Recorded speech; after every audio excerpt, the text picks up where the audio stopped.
ಓಂ ಸದಾಶಿವಸಮಾರಂಭಾಂ ಶಂಕರಾಚಾರ್ಯಮಧ್ಯಮಾಂ ಅಸ್ಮದಾಚಾರ್ಯಪರ್ಯಂತಾಂ ವಂದೇ ಗುರುಪರಂಪರಾಂ ಶ್ರುತಿಸ್ಮೃತಿಪುರಾಣಾನಾಂ ಆಲಯಂ ಕರುಣಾಲಯಂ ನಮಾಮಿ ಭಗವತ್ಪಾದಂ ಶಂಕರಂ ಲೋಕಶಂಕರಂ ಶಂಕಾರೂಪೇಣ ಮಚ್ಚಿತ್ತಂ ಪಂಕೀಕೃತಮಭೂತ್ಯಯ ಪಿಂಗರೀಯಸ್ಯ ಸಾಮಾಯ ಶಂಕರಾಚಾರ್ಯಮಾಶ್ರಯೇ ಪ್ರಹ್ಲಾದವರದೋ ದೇವೋ ಯೋ ನೃಸಿಂಹಃ ಪರೋ ಹರಿಃ ನೃಸಿಂಹೋಪಾಸಕಂ ನಿತ್ಯಂ ತಂ ನೃಸಿಂಹಗುರುಂ ಭಜೆ ಶ್ರೀ ಸಚ್ಚಿದಾನಂದ ಶಿವಾಭಿನವ್ಯ ನೃಸಿಂಹಭಾರತ್ಯಭಿಧಾನ್ಯತೀಂದ್ರಾನ್ ವಿದ್ಯಾನಿಧೀನ್ ಮಂತ್ರನಿಧೀನ್ ಸದಾತ್ಮನಿಷ್ಠಾನ್ ಭಜೆ ಮಾನವ ಶಂಭುರೂಪ ಸದಾತ್ಮಧ್ಯಾನ ನಿರತಂ ವಿಷಯೇಭ್ಯಃ ಪರಾಂಗುಖಂ ನೌಮಿ ಶಾಸ್ತ್ರೇಷು ನಿಜ್ಞಾತಂ ಚಂದ್ರಶೇಖರ ಭಾರತೀಂ ವಿವೇಕಿನಂ ಮಹಾಪ್ರಜ್ಞಂ ಧೈರ್ಯೌದಾರ್ಯಪಶಮಾನಿಧಿಂ ಸದಾಭಿನವಪೂರ್ವಂ ತಂ ವಿದ್ಯಾತೀರ್ಥಗುರುಂ ಭಜೆ ಅಜ್ಞಾನಾಂ ಜಾಹ್ನವೀತೀರ್ಥಂ ವಿದ್ಯಾತೀರ್ಥಂ ವಿವೇಕಿನಾಂ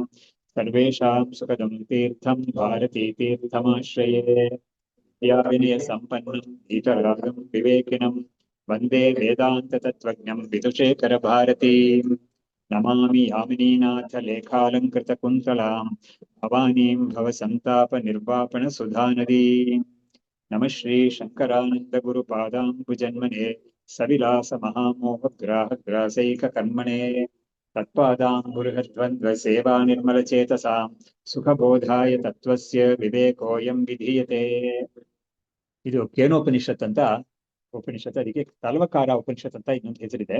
ಆದ್ರೆ ಪ್ರಸಿದ್ಧವಾದ ನೇಮದ್ದು ಕೇನೋಪನಿಷತ್ ಅಂತ. ಇದರಲ್ಲಿ ಏನು ವಿಶೇಷ ಅಂತ ಹೇಳಿದ್ರೆ, ಈ ಉಪನಿಷತ್ತಿಗೆ ಹೆಸರೇ ಯಾತಕ್ಕೆ ಇದರ ಬಂದಿದೆ ಅಂತ ಹೇಳಿದ್ರೆ, ಪ್ರಾರಂಭದಲ್ಲಿ ಯಾವ ಶಕ್ತಿಯಿಂದ ಈ ಶರೀರ ಇಂದ್ರಿಯಗಳು ಪ್ರಾಣ ಎಲ್ಲ ಕೆಲಸ ಮಾಡ್ತಾ ಇದೆ ಅಂತ ಪ್ರಶ್ನೆಯೇ ಸ್ಟಾರ್ಟ್ ಆಗುತ್ತೆ, ಕೇನ ಅಂತ. ಅದಕ್ಕೆ ಸೊ ಕೇನ ಅನ್ನೋ ಇದರಿಂದ ಕೇನೋಪನಿಷತ್ ಅಂತಾನೆ ಇದಕ್ಕೆ ಹೆಸರು ಬಂದ್ಬಿಟ್ಟಿದೆ. ಈ ತರ ಇದರಲ್ಲಿ ನಾವು ಆತ್ಮತತ್ವ ಎಂಥದ್ದು ಅನ್ನೋದನ್ನ ಹೇಳ್ತಾ ಬರ್ತಾ ಇದ್ದಾರೆ. ಅದರಲ್ಲಿ ಒಂದು ಮುಖ್ಯವಾದ ಒಂದು ವಿಷಯ ಏನು ಅಂತ ಹೇಳಿದ್ರೆ, ಈ ಆತ್ಮತತ್ವ ಅನ್ನೋದು ಈ ಕ್ರಿಯೇಷನ್ ಅಂತ ಯಾವ್ದಿದೆಯೋ, ಕ್ರಿಯೇಷನ್ ಅಂತ ಇದೆಯಲ್ಲ, ಅದಕ್ಕಿಂತ ಮೀರಿರೋದು, ದಾಟಿರೋದು ಅಂತ ಅದಕ್ಕೆ ಅರ್ಥ. ಅದಕ್ಕೆ ಯಾವ ತರ ಅಲ್ಲಿ ಬರುತ್ತೆ ಅಂತ ಹೇಳಿದ್ರೆ, ವಿದಿತ ಅವಿದಿತಾಭ್ಯಾಮ್ ಅನ್ಯತೆ ಅಂತ. ಅಂದ್ರೆ ಯಾವ್ದು ನಮ್ಗೆ ತಿಳಿದಿದೆಯೋ ಅದರಿಂದಲೂ ಬೇರೆ ಬ್ರಹ್ಮ, ಯಾವ್ದು ನಮ್ಗೆ ತಿಳಿದಿಲ್ವೋ ಅದರಿಂದಲೂ ಬೇರೆ. ಇದು ಏನು ಅಂದ್ರೆ ಸ್ವಲ್ಪ ಒಗಟು ತರ ಇರುತ್ತೆ ಕೇಳಕ್ಕೆ. ಇದು ತಿಳಿದಿರೋದು ಯಾವ್ದು ಅಂತ ಹೇಳಿದ್ರೆ, ನಮ್ಗೆ ಇಂದ್ರಿಯಕ್ಕೆ ಪ್ರತ್ಯಕ್ಷವಾಗಿ ಕಾಣಿಸ್ತಾ ಇದೆಯಲ್ಲ ಕೆಲವು ವಿಷಯಗಳೆಲ್ಲ, ಅದು ತಿಳಿದಿರೋದು. ಇಂದ್ರಿಯಕ್ಕೆ ಸಿಗದೇ ಇರೋ ವಿಷಯ ಒಂದಿದೆ, ಅದು ತಿಳಿದೇ ಇರೋದು. ಅದು ಏನು ಅಂತ ಹೇಳಿದ್ರೆ, ನಮ್ಗೆ ಇವಾಗ ಸೃಷ್ಟಿಯಿಂದ ನಾವ್ ಯಾವ್ದು ನೋಡ್ತಾ ಇದೀವೋ ಇದಕ್ಕೆ ಹಿನ್ನೆಲೆಯಲ್ಲಿ ಒಂದು ಪ್ರೋಸೆಸ್ ಇದೆ, ಒಂದು ಎವಲ್ಯೂಷನರಿ ಪ್ರೋಸೆಸ್ ಇದೆ.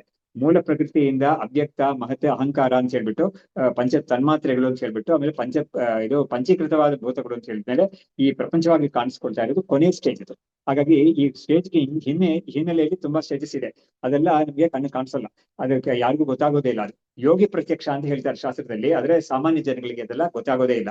ಹಾಗಾಗಿ ಅದೆಲ್ಲ ಅವಿದಿತ, ತಿಳಿದೇ ಇರೋದು. ಆದ್ರೆ ಈ ಬ್ರಹ್ಮ ಅಂತ ಇದೆಯಲ್ಲ, ಅದು ಪ್ರಪಂಚಕ್ಕೆ ಸೇರಿದಲ್ಲ ಇದು ಅಂತ ಹೇಳಿ ಬರ್ತಾ ಇದ್ದಾರೆ. ಪ್ರಪಂಚ ಅನ್ನೋದ್ರಲ್ಲಿ ಎರಡು ಬಗೆಯಾಗಿ ಮಾಡ್ತಾ ಇದ್ದಾರೆ. ಒಂದು ಪ್ರಪಂಚ ನಮ್ಗೆ ಕಣ್ಣಿಗೆ ಕಾಣಿಸ್ತಾ ಇರೋ ಪ್ರಪಂಚ, ಇನ್ನೊಂದು ಪ್ರಪಂಚ ನಮ್ಗೆ ಕಣ್ಣಿಗೆ ಕಾಣಿಸದೇ ಇರೋ ಪ್ರಪಂಚ. ಅದೇ ನಾನು ಹೇಳಿದ್ನಲ್ಲ ಇವಾಗ, ಈ ಒಂದು ಎವಲ್ಯೂಷನರಿ ಪ್ರೋಸೆಸ್ ಇದೆ ಅಂತ. ಸೊ ಅದು ಕೂಡ ಅನಾತ್ಮ, ಹಾಗಾಗಿ ಅದು ಕೂಡ ಬ್ರಹ್ಮ ಅಲ್ಲ ಅದು. ಹಾಗಾಗಿ ಯಾತಕ್ಕೆ ಈ ತರ ಹೇಳ್ಬೇಕಾಗಿದೆ ಅಂತ ಕೇಳಿದ್ರೆ, ಸಾಮಾನ್ಯವಾಗಿ ನಮ್ಗೆ ಈ ತಿಳಿತಾ ಇರೋ ಒಂದು ಪ್ರಪಂಚ ಇದೆಯಲ್ಲ, ಅದನ್ನ ಮಾತ್ರ ಹೇಳಿದ್ರೆ ಸಾಕಲ್ಲ ಅಂತ ನಮ್ಗೊಂದು ಪ್ರಶ್ನೆ ಬರುತ್ತೆ. ಆದ್ರೆ ವೇದಾಂತ ಅಷ್ಟಕ್ಕೆ ಬಿಡೋದಿಲ್ಲ. ಯಾಕಂದ್ರೆ ಈ ತಿಳಿತಾ ಇರೋ ಪ್ರಪಂಚಕ್ಕೆ ಕೂಡ ಹಿನ್ನೆಲೆಯಲ್ಲಿ ಬೇರೆ ಕೆಲವು ಇದು ಎವಲ್ಯೂಷನರಿ ಪ್ರೋಸೆಸ್ ಒಂದಿದೆ, ಅದನ್ನು ಕೂಡ ನಾವು ಬ್ರಹ್ಮ ಅಲ್ಲ ಅಂತ ತಿಳಿಬೇಕಾಗಿದೆ. ಯಾಕಂದ್ರೆ ಆ ಪ್ರೋಸೆಸ್ ಸಮೇತಾನೇ ನಮ್ಗೆ ಸೃಷ್ಟಿಯನ್ನ ಹೇಳ್ಕೊಡ್ತಾ ಇದೆ. ಉಪನಿಷತ್ತುಗಳು ಸೃಷ್ಟಿಯನ್ನು ಹೇಳ್ಕೊಡುವಾಗ ಆ ಪ್ರೋಸೆಸ್ ಇಂದಾನೇ ಶುರು ಮಾಡುತ್ತೆ. ಅವಾಗ ಏನಾಗುತ್ತೆ, ನಾವು ಇಷ್ಟನ್ನು ಮಾತ್ರ ನಿರಾಕರಣೆ ಮಾಡಿದ್ರೆ ಸಾಲದು, ನಮ್ಗೆ ಗೊತ್ತಿಲ್ಲದೆ ಇರೋದು ಕೂಡ ಅದನ್ನು ಕೂಡ ನಿರಾಕರಣೆ ಮಾಡ್ಬೇಕು ನಾವು ಅಂತ ಹೇಳ್ಬಿಟ್ಟು, ಆ ಎರಡರಿಂದಲೂ ಬೇರೆ ಆಗಿರೋದು ಅಂತ ಈ ಒಂದು ವಿಷಯ ಇದ್ರಲ್ಲಿ ಮಾಂಡುಕ್ಯ ಉಪನಿಷತ್ತಲ್ಲಿ ತುಂಬಾ ಚೆನ್ನಾಗಿ ಇದು ಸ್ಕೀಮ್ ತುಂಬಾ ಚೆನ್ನಾಗಿ ಬಂದಿದೆ. ಇದು ಅದರಲ್ಲಿ ಏನ್ ಮಾಡುತ್ತೆ ಅಂತ ಹೇಳಿದ್ರೆ, 3 ಅವಸ್ಥೆಗಳು: ಜಾಗೃತ ಅವಸ್ಥೆ, ಸ್ವಪ್ನಾವಸ್ಥೆ, ಸುಷುಪ್ತಿ ಅವಸ್ಥೆ. ಅದಕ್ಕೆ ಈ ಅವಸ್ಥೆಗೆ ಏನು ಸಂಕೇತ ಅಂತ ಹೇಳಿದ್ರೆ, ಜಾಗೃತ ಅವಸ್ಥೆ ಅನ್ನೋದು ನಾವು ಸ್ಥೂಲ ಪ್ರಪಂಚವೆಲ್ಲ ನೋಡ್ತಾ ಇದೀವಲ್ಲ, ಅದೇ ಜಾಗೃತ ಅವಸ್ಥೆ ಅನ್ನಕ್ಕೆ ಸಂಕೇತ. ಸೂಕ್ಷ್ಮ ಪ್ರಪಂಚ ಅಂತ ಒಂದಿದೆ, ಅದು ನಮ್ಗೆ ಸ್ವಪ್ನದಲ್ಲಿ ಕಾಣಿಸೋ ಪ್ರಪಂಚ ಸೂಕ್ಷ್ಮ ಪ್ರಪಂಚ.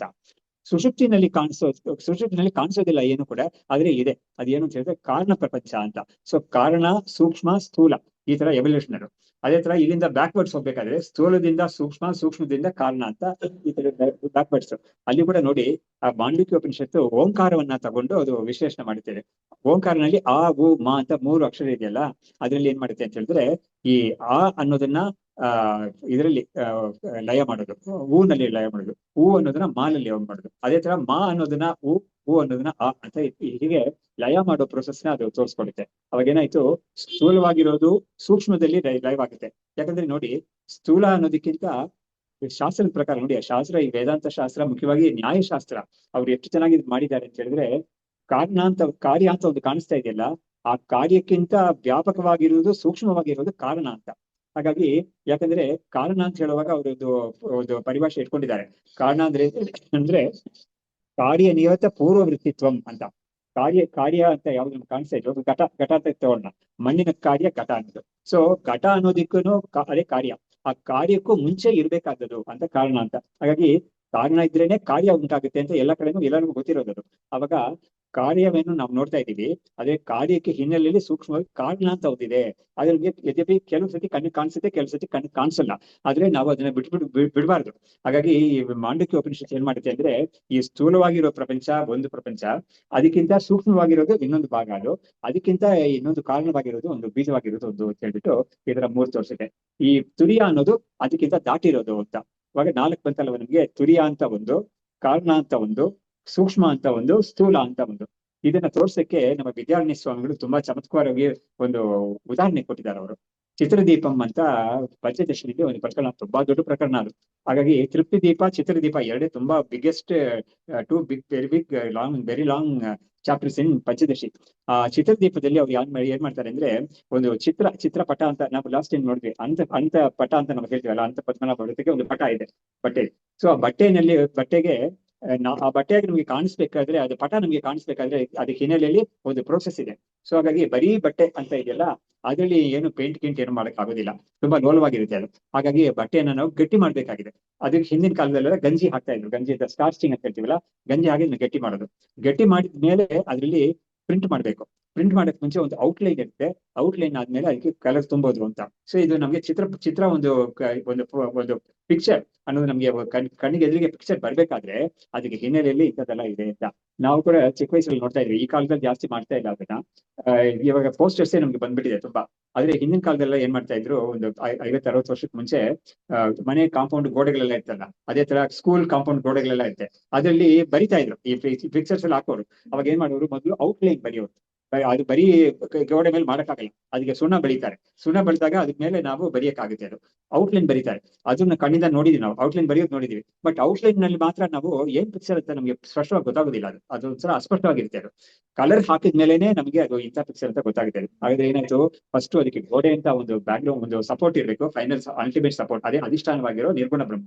ಅದ್ರ ಮೇಲೆ ಈ ಗಂಜಿ ಹಾಕೋದು ಅಂತ ಇದೆಯಲ್ಲ, ದಟ್ ಇಸ್ ಸ್ಟಾರ್ಚ್ ಹಾಕಿ ಅದನ್ನ ಸುಣ್ಣ ಬೆಳೆಯೋದು ಅಂತ ಇದೆಯಲ್ಲ, ಆ ಪ್ರೋಸೆಸ್ಗೆ ಅದೇ ಕಾರಣ ಶರೀರ ಅಂತ, ಅವರು ಕಾರಣ ಈಶ್ವರ, ಅದೇ ಈಶ್ವರ ಅಂತ ಅದಕ್ಕೆ ಸಂಕೇತ. ಅದ್ರ ಮೇಲೆ ಔಟ್ಲೈನ್ ಹಾಕ್ತೀವಲ್ಲ, ಅದು ಸೂಕ್ಷ್ಮ ಪ್ರಪಂಚ. ಫುಲ್ ಆಗಿ ಕಲರ್ ಎಲ್ಲ ತುಂಬಿದ ಮೇಲೆ ಅದು ಸ್ಥೂಲ ಪ್ರಪಂಚವಾಗಿ ಕಾಣಿಸುತ್ತೆ ಅಂತ ಹೇಳ್ಬಿಟ್ಟು ಇದರ 4 ವಿಧವಾಗಿ ಅದ್ರಲ್ಲಿ 4 ಸ್ಟೇಜಸ್ ಇದೆ ಅದರಲ್ಲಿ ಅಂತ ಹೇಳಿದ್ದಾರೆ. ಅದು ಎಕ್ಸಾಕ್ಟ್ ಆಗಿ ಹಾಗೇನೆ 1 to 1 ಕರೆಸ್ಪಾಂಡೆನ್ಸ್ ಇದರಲ್ಲಿ ಮಾಂಡಕ್ಯ ಉಪನಿಷತ್ತಲ್ಲಿ ನಮ್ಗೆ ಕಾಣಿಸುತ್ತೆ ಅದು. ಸೊ ಸ್ಥೂಲ ಪ್ರಪಂಚ ನಮ್ಗೆ ಇವಾಗ ಅನುಭವದಲ್ಲಿ ಇರೋದು. ಅದಕ್ಕೆ ಸ್ಥೂಲ ಪ್ರಪಂಚ ಅನ್ನೋದಕ್ಕೆ ಜಾಗೃತ ಅವಸ್ಥೆ ಅನ್ನೋದಕ್ಕೆ ಒಂದು ಡೆಫಿನೇಷನ್ ಕೊಟ್ಟಿದ್ದಾರೆ. ಇಂದ್ರಿಯಹಿ ಅರ್ಥೋಪಲಬ್ಧಿ ಜಾಗರಣಂ ಅಂತ. ಇಂದ್ರಿಯ ಅಂದ್ರೆ ಇಂದ್ರಿಯಗಳಿಂದ ವಿಷಯಗಳನ್ನೆಲ್ಲ ತಿಳ್ಕೊಳ್ಳೋದು ಅಂತ ಇದೆಯಲ್ಲ, ಅದಕ್ಕೆ ಜಾಗೃತ ಅವಸ್ಥಾ ಅಂತ ಹೇಳಿದ್ದಾರೆ. ಆದ್ರೆ ಸ್ವಪ್ನಕ್ಕೆ ಹೋದಾಗ ಏನಾಗುತ್ತೆ, ನಮ್ಗೆ ಈ ಶರೀರ ಅನ್ನೋದು ನಮ್ಗೆ ಭಾವನೆಗೆ ಬರೋದಿಲ್ಲ, ನಮ್ಗೆ ಇದು ಕಾನ್ಶಿಯಸ್ನೆಸ್ ಇರೋದಿಲ್ಲ, ಬಾಡಿ ಕಾನ್ಶಿಯಸ್ನೆಸ್ ಇರೋದಿಲ್ಲ. ಅವಾಗ ಇಂದ್ರಿಯಗಳು ಕೂಡ ಲೈವ್ ಆಗಿ ಹೋಗ್ಬಿಟ್ಟಿರುತ್ತೆ ಅದು. ಆದ್ರೆ ಮನಸ್ಸು ಮಾತ್ರ ಕೆಲಸ ಮಾಡ್ತಾ ಇರುತ್ತೆ. ಮನಸ್ಸು ಒಂದು ಸ್ವಪ್ನ ಪ್ರಪಂಚವನ್ನ ಸೃಷ್ಟಿ ಮಾಡುತ್ತೆ ಅದು. ಅವಾಗ ನೋಡಿ, ಅದಕ್ಕೆ ನೋಡಿ ನಮ್ಗೆ ಜಾಗೃತಕ್ಕೂ ಸ್ವಪ್ನಕ್ಕೂ ನಮ್ಗೆ ಎಲ್ಲರಿಗೂ ಕೂಡ ಸ್ವಪ್ನ ಬಂದಿರೋ ಸಮಯದಲ್ಲಿ ನಮ್ಗೆ ಜಾಗೃತ ಅನ್ಸುತ್ತೆ ಅದು. ಅದೇ ಸ್ವಪ್ನದಿಂದ ನಾವು ಆಚೆ ಬಂದ ಮೇಲೆ ನಾವು ಅದನ್ನ ನಾವು ಮತ್ತೆ ಮನಸ್ಸಿಗೆ ತಗೊಂಡು ನೋಡಿದಾಗ ಈ ಜಾಗೃತ ಅವಸ್ಥೆಗಿಂತ ತುಂಬಾ ಅಸ್ಪಷ್ಟವಾಗಿರುತ್ತೆ ಅದು. ಯಾಕಂದ್ರೆ ಏನೇನೋ ನಡೆಯುತ್ತೆ, ಚಟ್ ಅಂತ ಆಗುತ್ತೆ. ನಾವು ಇಲ್ಲೊಂದ್ ಕಡೆ ಇದೀವಿ, ಇನ್ನೂ ಒಂದು 200 ಮೈಲ್ ದಾಟಿ ಇನ್ನೊಂದು ಯಾವ್ದೋ ಒಂದು ಊರಲ್ಲಿ ಇನ್ನು ನೆಕ್ಸ್ಟ್ ಕ್ಷಣನೇ ನಾವು ಇರ್ತೀವಿ. ಹಾಗಾಗಿ ಏನೇನೋ ತಕ್ಷಣ ಕಾಣಿಸ್ಕೊಳುತ್ತೆ, ತಕ್ಷಣ ಲೈವ್ ಆಗುತ್ತೆ, ಇದೆಲ್ಲ ಆಗುತ್ತೆ ಅದು. ಅದಕ್ಕೆ ಅದು ಸ್ವಲ್ಪ ಅಸ್ಪಷ್ಟ. ಹಾಗಾಗಿ ಆದ್ರೆ ಈ ಸ್ಥೂಲ ಶರೀರ ಅನ್ನೋದು ಸ್ಪಷ್ಟವಾಗಿದೆ ಅಂತ ನಾವು ಹೇಳ್ತೀವಿ. ಸೂಕ್ಷ್ಮ ಶರೀರದಲ್ಲಿ ಏನಾಗುತ್ತೆ ಅಂದ್ರೆ, ಅದು ಸ್ವಪ್ನಾವಸ್ಥೆಯಲ್ಲಿ ಇದು ಮನಸ್ಸು ಮಾತ್ರ ಕೆಲಸ ಮಾಡ್ತಾ ಇರುತ್ತೆ. ಅವಾಗ ಏನಾಯ್ತು, ಸೂಕ್ಷ್ಮ ಶರೀರದಲ್ಲಿ ಒಂದು ಅಂಶ ಚೆನ್ನಾಗಿ ಕೆಲಸ ಮಾಡ್ತಾ ಇರುತ್ತೆ. ಅಫ್ಕೋರ್ಸ್ ಪ್ರಾಣ ಇದ್ದೇ ಇದೆ, ಪ್ರಾಣ ಹೋಗ್ಬಿಟ್ರೆ ಅವ್ನು ಇಲ್ಲೇ ಇಲ್ಲ ಅಂತ ಹೋಗ್ಬಿಡ್ತಾರೆ. ಆದ್ರೆ ಸುಷುಪ್ತಿಗೆ ಹೋದಾಗ ಏನಾಗುತ್ತೆ, ಮನಸ್ಸಿನ ಕೆಲಸ ಕೂಡ ನಿಂತೋಗ್ಬಿಡುತ್ತೆ. ಅವಾಗ ಮನಸ್ಸು ಕೂಡ ಲಯವಾಗೋಗುತ್ತೆ. ಅವಾಗ ಸ್ವಪ್ನದಲ್ಲಿ ಸುಷುಪ್ತಿನಲ್ಲಿ ನಮ್ಗೆ ದ್ವೈತ ಭಾವನೆನೇ ಯಾವ್ದು ಇರೋದಿಲ್ಲ, ಅಂದ್ರೆ ವಿಷಯಗಳ ಎಕ್ಸ್ಪೀರಿಯನ್ಸ್ ಯಾವ್ದು ಇರೋದೇ ಇಲ್ಲ.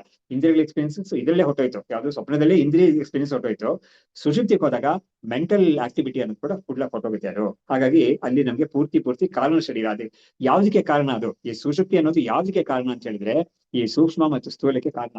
ಅಂದ್ರೆ ಸ್ವಪ್ನಕ್ಕೂ ಮತ್ತು ಜಾಗೃತಕ್ಕೂ ಕಾರಣವಾಗಿರೋದು ಇದು ಕಾರಣ ಶರೀರ ಅಂತ ಹೇಳಿದ್ರೆ ಸುಷುಪ್ತಿ ಅಂತ ಹೇಳ್ತೀವಲ್ಲ ಅದು. ಯಾಕಂದ್ರೆ ಸುಷುಪ್ತಿನಲ್ಲಿ ಬೀಜ ಇರೋದು, ಬೀಜದಲ್ಲೇ ತಾನೇ ಒಂದ್ ದೊಡ್ಡ ಮರ ನಾವು ಕಾಣಿಸ್ತಾ ಇದೀವಿ, ನಮ್ಗೆ ದೊಡ್ಡ ಮರ ನೋಡ್ತಾ ಇದೀವಿ ಅಂತ ಹೇಳಿದ್ರೆ ಅದು ಮುಂಚೆ ಯಾವ ತರ ಇತ್ತು ಅಂತ ಹೇಳಿದ್ರೆ ಬೀಜ ರೂಪದಲ್ಲಿ ಇತ್ತು.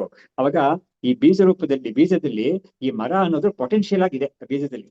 ಅದಕ್ಕೆ ಬೇಕಾಗಿರೋ ನೀರು ಗೀರು ಅದೆಲ್ಲ ಸಿಕ್ಕಿದಾಗ ಏನಾಗುತ್ತೆ, ಅದು ಮೊಳಕೆ ಬಿಟ್ಟು ಮೊಳಕೆ ಆಗಿ ಜ್ವರಕ್ಕೆ ಬೆಳ್ಕೊಳ್ಳುತ್ತೆ. ಆದ್ರೆ ಏನೇ ಬೆಳ್ಕೊಂಡ್ರು ಕೂಡ ಅದ್ರ ಮೂಲ ಯಾವ್ದು ಅಂತ ನಾವು ನೋಡಿದ್ರೆ ಒಂದ್ ಸಣ್ಣ ಬೀಜ ಅಷ್ಟೇನೆ.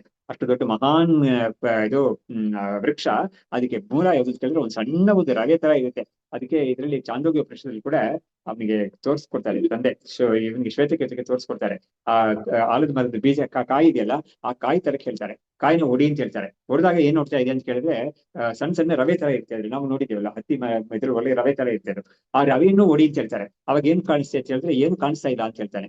ಈ ಏನು ಕಾಣಿಸ್ತಾ ಇಲ್ಲ ಅಂತ ಹೇಳ್ತಾ ಇದೆಯಲ್ಲ, ಅದೇನೆ ನಿಜವಾದ ಕಾರಣ ಅಷ್ಟು ದೊಡ್ಡ ಮರಕ್ಕೆ ಅಂತ ಹೇಳ್ಬಿಟ್ಟು ಅದು ಅವ್ಯಕ್ತವಾಗಿರುತ್ತೆ ಅಂತ. ಅದಕ್ಕೆ ಅವ್ಯಕ್ತ ಅಂತಾನೆ ಹೆಸರು, ಅದಕ್ಕೆ ವ್ಯಕ್ತವಾಗಿ ಇರೋದಿಲ್ಲ ಅಂತ ಹೆಸರು ಅದಕ್ಕೆ. ಹಾಗಾಗಿ ಈ ಮಾಂಡವಿಕ ಉಪನಿಷದಲ್ಲಿ ತುಂಬಾ ಚೆನ್ನಾಗಿ ಸ್ಕೀಮ್ ಬಂದಿದೆ. ಅದಕ್ಕೆ ಅವರು ಚಿತ್ರದೀಪಂ ಅನ್ನೋದ್ರಲ್ಲಿ ಈ ಇದು ಚಿತ್ರಪಟ ನ್ಯಾಯವನ್ನ ಅವರು ತೋರಿಸಿದ್ದಾರೆ, ಅದರಲ್ಲಿ ಉದಾಹರಣೆಗೆ ತೋರಿಸಿದ್ದಾರೆ. ಇಲ್ಲೂ ಕೂಡ ಯಾತಕ್ಕೆ ಅದನ್ನ ಹೇಳಿದೆ ಅಂದ್ರೆ ಈ ಕೇನೋಪನಿಷತ್ತಲ್ಲಿ ಏನ್ ಮಾಡುತ್ತೆ ಅಂತ ಹೇಳಿದ್ರೆ ಅದ್ರ 4 ಎಲ್ಲ ತೋರಿಸೋದಿಲ್ಲ ಅದು. ಆದ್ರೆ ಆ 4 ಇರೋದನ್ನ ಇದು ಇನ್ನೊಂದು ಭಾಷೆಯಲ್ಲಿ ಇನ್ನೊಂದು ರೀತಿಯಲ್ಲಿ ತೋರಿಸುತ್ತೆ. ಇದು ವಿದಿತ ಅವಿದಿತ ಅಭ್ಯಾಮ್ ಅಂತ ಹೇಳ್ಬಿಟ್ಟು. ವಿದಿತ ಅಂತ ಹೇಳಿದ್ರೆ ನಮ್ಗೆ ಇಂದ್ರಿಯಕ್ಕೆ ಪ್ರತ್ಯಕ್ಷವಾಗಿ ಕಾಣಿಸೋದು, ಅವಿದಿತ ಅಂತ ಹೇಳಿದ್ರೆ ನಮ್ಗೆ ಇಂದ್ರಿಯಕ್ಕೆ ಪ್ರತ್ಯಕ್ಷವಾಗಿ ಕಾಣಿಸದೇ ಇರೋದು ಅಂತ. ಅದು ಕೂಡ ನಮ್ಗೆ ಸೃಷ್ಟಿಗೆ ಸೇರಿದೆ ಅದು. ಹಾಗಾಗಿ ಇದು ಎರಡಕ್ಕೂ ದಾಟಿರೋದು ಬ್ರಹ್ಮ ಅಂತ ಹೇಳ್ಬಿಟ್ಟು, ಇದು ಎರಡು ಅಲ್ವೇ ಇಲ್ಲ ಬ್ರಹ್ಮ. ಯಾಕಂದ್ರೆ ನಾವು ಕಣ್ಣು ಕಾಣಿಸ್ತಾ ಇರೋದು ಮಾತ್ರ ನೇತಿ ಅಂತ ನಾವು ಇದು ನೆಗೆಟ್ ಮಾಡ್ಬಿಟ್ರೆ ಸಾಲ್ದು. ಕಣ್ಣು ಕಾಣಿಸದೇ ಇರೋದು ಭಾಗ ಇದೆ, ಅದನ್ನು ಕೂಡ ನಾವು ನೇತಿ ಅಂತ ನಾವು ನೆಗೆಟ್ ಮಾಡ್ಬೇಕಾಗಿದೆ ಅಂತ. ಹಾಗಾಗಿ ಇದನ್ನ ಮಾತ್ರ ನೀವು ನೆಗೆಟ್ ಮಾಡಿದ್ರೆ ಸಾಕಲ್ವಾ ಅಂತ ಯಾರು ಕೇಳಿದ್ರೆ ಇದಕ್ಕೆ ಒಂದು ನ್ಯಾಯ ಇಟ್ಕೊಂಡಿದ್ದಾರೆ. ಏನು ಅಂತ ಹೇಳಿದ್ರೆ ವಿವೇಕ ಚೂಡಾಮಣಿಯಲ್ಲಿ ಬರುತ್ತೆ ಅದು.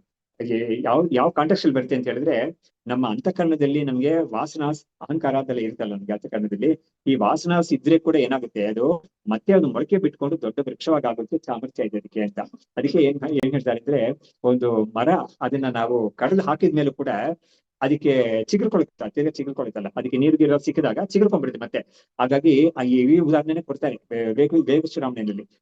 ನೀನು ಈ ಮನಸ್ಸನ್ನ ನೀನು ನಿಗ್ರಹ ಮಾಡ್ತೀಯ, ಅದೆಲ್ಲ ಮಾಡಿದ್ರು ಕೂಡ ಒಳಗಡೆ ವಾಸನಾಸ್ ಅಂತ ಇದೆಯಲ್ಲ, ಅದು ಯಾವ ಕ್ಷಣದಲ್ಲಿ ಬೇಕಾದ್ರೆ ಅದು ಚಿಗುರ್ಕೊಂಡು ಚೆನ್ನಾಗಿ ದೊಡ್ಡದಾಗಿ ಒಂದು ವೃಕ್ಷವಾಗಿ ಬೆಳ್ಕೊಂಡು ಹೋಗ್ಬಿಡುತ್ತೆ. ಅದು ನಿಮ್ಗೆ ಗೊತ್ತಾಗ್ದೇನೆ ಜೋರಾಗಿ ಬೆಳ್ಕೊಂಡ್ಬಿಡುತ್ತೆ ಅಂತ ಹೇಳ್ಬಿಟ್ಟು ಅಷ್ಟು ಜಾಗರೂಕತೆ ವಹಿಸ್ಬೇಕು ಒಬ್ಬ ಅಧ್ಯಾತ್ಮ ಸಾಧಕ ಅನ್ನೋನು, ಅಷ್ಟು ಜಾಗರೂಕತೆ ವಹಿಸ್ಬೇಕು ಅನ್ನೋದಕ್ಕೆ ಆ ಕಾರಣ ಕೊಡ್ತಾರೆ. ಸೊ ಆಗ ಏನಾಯ್ತು, ಕಾರಣ ಅನ್ನೋದು ಅಂಶ ಸ್ವಲ್ಪ ಇದ್ರೂ ಕೂಡ ಅದು ದೊಡ್ಡ ಕಾರ್ಯವಾಗಿ ಅದು ಪರಿಣಾಮ ಆಗಕ್ಕೆ ತುಂಬಾ ಚಾನ್ಸಸ್ ಇದೆ ತುಂಬಾ.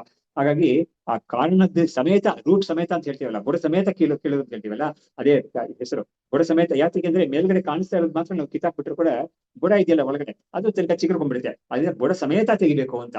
ಅದರಿಂದನೇ ಇದನ್ನ ಈ ಇದೇ ಬುಡ ಯಾವ್ದು ಅಂತ ಹೇಳಿದ್ರೆ ಈ ಕಾರಣ ಶರೀರ ಅಂತ ಹೇಳ್ತೀವಲ್ಲ, ಅದೇ ಸುಷುಪ್ತಿ ಅನ್ನೋದೇ ಅದು. ಸುಷುಪ್ತಿ ಹೋಗ್ಬೇಕು ಅಂತ ನಮ್ಗೆ ಇದಕ್ಕೆ ಅರ್ಥ ಇಲ್ಲ, ಸುಷುಪ್ತಿ ಉದಾಹರಣೆ ಇದಕ್ಕೆ. ಹೀಗೆ ಈ ಸ್ಥೂಲ ಶರೀರದಲ್ಲಿ ಅಭಿಮಾನ ಬಿಡಬೇಕು, ಸೂಕ್ಷ್ಮ ಶರೀರದಲ್ಲಿಯೂ ಅಭಿಮಾನ ಬಿಡಬೇಕು, ಕಾರಣ ಶರೀರದಲ್ಲೂ ಅಭಿಮಾನ ಬಿಡಬೇಕು. ಬಿಟ್ರೇನೆ ಒಬ್ಬರಿಗೆ ತುರಿಯ ಅನ್ನೋದು ನಾನು ಅಂತ ಅವನಿಗೆ ಗೋಚರವಾಗುತ್ತೆ ಅಂತ. ಸೊ ಹೀಗಾಗಿ ಈ ಒಂದು ವಿಷಯವನ್ನ ಇಲ್ಲಿ ಕೇನೋಪನಿಷತ್ತಲ್ಲಿ ಯಾವ ತರ ಹೇಳಿದ್ದಾರೆ ಅಂದ್ರೆ, ನಮ್ಗೆ ಗೊತ್ತಾಗ್ತಾ ಇರೋದು ಅದರಿಂದಲೂ ಬ್ರಹ್ಮ ಬೇರೆ, ಗೊತ್ತಾಗದೇ ಇರೋದೊಂದು ಇದೆಯಲ್ಲ ಅದರಿಂದಲೂ ಬೇರೆ ಅಂತ ಎರಡನ್ನು ಹೇಳ್ಬಿಟ್ರು. ಹಾಗಾಗಿ ಮುಂದಕ್ಕೆ ಹೇಳ್ತಾ ಇದ್ದಾರೆ, ಧೀವೃತ್ತಿ ವಿಷಯೀಕೃತ್ಯ ಯತ್ ಘಟಾದಿ ಅವಭಾಸಯೇತ್ ವಿದಿತಂ ತತ್. ಸೊ ವಿದಿತಂ ಅಂದ್ರೆ ಏನು, ಗೊತ್ತಾಗೋದು ಅಂದ್ರೆ ಏನು, ಅಥವಾ ನಮ್ಗೆ ತಿಳಿತಾ ಇರೋದು ಅಂದ್ರೆ ಏನು ಅಂತ ಹೇಳಿದ್ರೆ ಅದಕ್ಕೊಂದು ಡೆಫಿನೇಷನ್ ಕೊಡ್ತಾ ಇದ್ದಾರೆ. ಧೀವೃತ್ತಿ ವಿಷಯೀಕೃತ್ಯ ಯತ್ ಘಟಾದಿ ಅವಭಾಸಯೇತ್ ಅಂತ ಹೇಳಿದ್ರೆ, ಧೀವೃತ್ತಿ ಅಂದ್ರೆ ಮನೋವೃತ್ತಿ. ಇದು ನೋಡಿ, ಯಾವುದೇ ಒಂದು ವೃತ್ತಿ ಇದ್ರೂ ಕೂಡ ಆ ವೃತ್ತಿಗೆ ಒಂದು ವಿಷಯ ಇರಬೇಕು. ವೃತ್ತಿ ಅನ್ನೋದು ಒಂದು ಕಂಟೈನರ್, ವಿಷಯ ಅನ್ನೋದು ಕಂಟೈನ್ಡ್, ಆ ವಿಷಯದ ಒಂದು ಕಂಟೆಂಟ್ ಅಂತ ಹೇಳ್ಬೋದು. ಸೊ ಹಾಗಾಗಿ ಧೀವೃತ್ತಿ ಅನ್ನೋದು ಒಂದು ಕಂಟೈನರ್ ತರ, ಅದು ಯಾವ್ದನ್ನಾದ್ರೂ ಹಿಡ್ಕೊಳ್ಳುತ್ತೆ, ತನ್ನ ಒಳಗಡೆ ಹಾಕೊಳ್ಳೋಕೆ ಇಟ್ಕೊಳ್ಳುತ್ತೆ. ಅದು ಯಾವ್ದನ್ನ ಹಾಕೊಳ್ಳುತ್ತೆ ಅಂತ ಹೇಳಿದ್ರೆ, ಹೊರಗಡೆ ಇರೋ ಕಟಪಟಾದಿ ಪದಾರ್ಥಗಳನ್ನ, ಶಬ್ದ ಸ್ಪರ್ಶಾದಿ ರೂಪ ವಿಷಯಗಳನ್ನೆಲ್ಲ ಅದು ತನ್ನ ಒಳಗಡೆ ಸೇರಿಸ್ಕೊಳ್ಳುತ್ತೆ, ಬುದ್ಧಿವೃತ್ತಿ ಅನ್ನೋದು. ಹಾಗಾಗಿ ಬುದ್ಧಿವೃತ್ತಿಗೆ ಯಾವ್ದಾದ್ರು ಒಂದು ವಿಷಯ ಇರುತ್ತಲ್ಲ, ಅದೇ ಬಂದ್ಬಿಟ್ಟು ನಮ್ಗೆ ಗೊತ್ತಿರೋ ವಿಷಯ. ಆದ್ರೆ ಬುದ್ಧಿವೃತ್ತಿಗೆ ವಿಷಯವಾಗದೇ ಇರೋದು ಯಾವ್ದಿದೆಯೋ ಅದು ಗೊತ್ತಿಲ್ಲದೆ ಇರೋ ವಿಷಯ ಅಂತ ಹೇಳ್ತಾ ಇದ್ದಾರೆ. ಯಾತಕ್ಕೆ ನೋಡಿ, ಇದು ಈ ಒಂದು ವಿಷಯ ಕೂಡ ತುಂಬಾ ಮುಖ್ಯವಾದ ವಿಷಯ. ನಾವು ಯಾವುದನ್ನ ಅವ್ಯಕ್ತ ಅಂತ ಹೇಳ್ತೀವೋ, ಕಣ್ಣಿಗೆ ಕಾಣಿಸದೇ ಇರೋ ಒಂದು ಅಂಶ ಅಂತ ಹೇಳ್ತೀವೋ, ದಟ್ ಎವಲ್ಯೂಷನ್ ಪ್ರಾಸೆಸ್ ಅನ್ನೋದು, ಅದು ನಮ್ಗೆ ವೃತ್ತಿಗೆ ವಿಷಯ ಆಗೋದೇ ಇಲ್ಲ.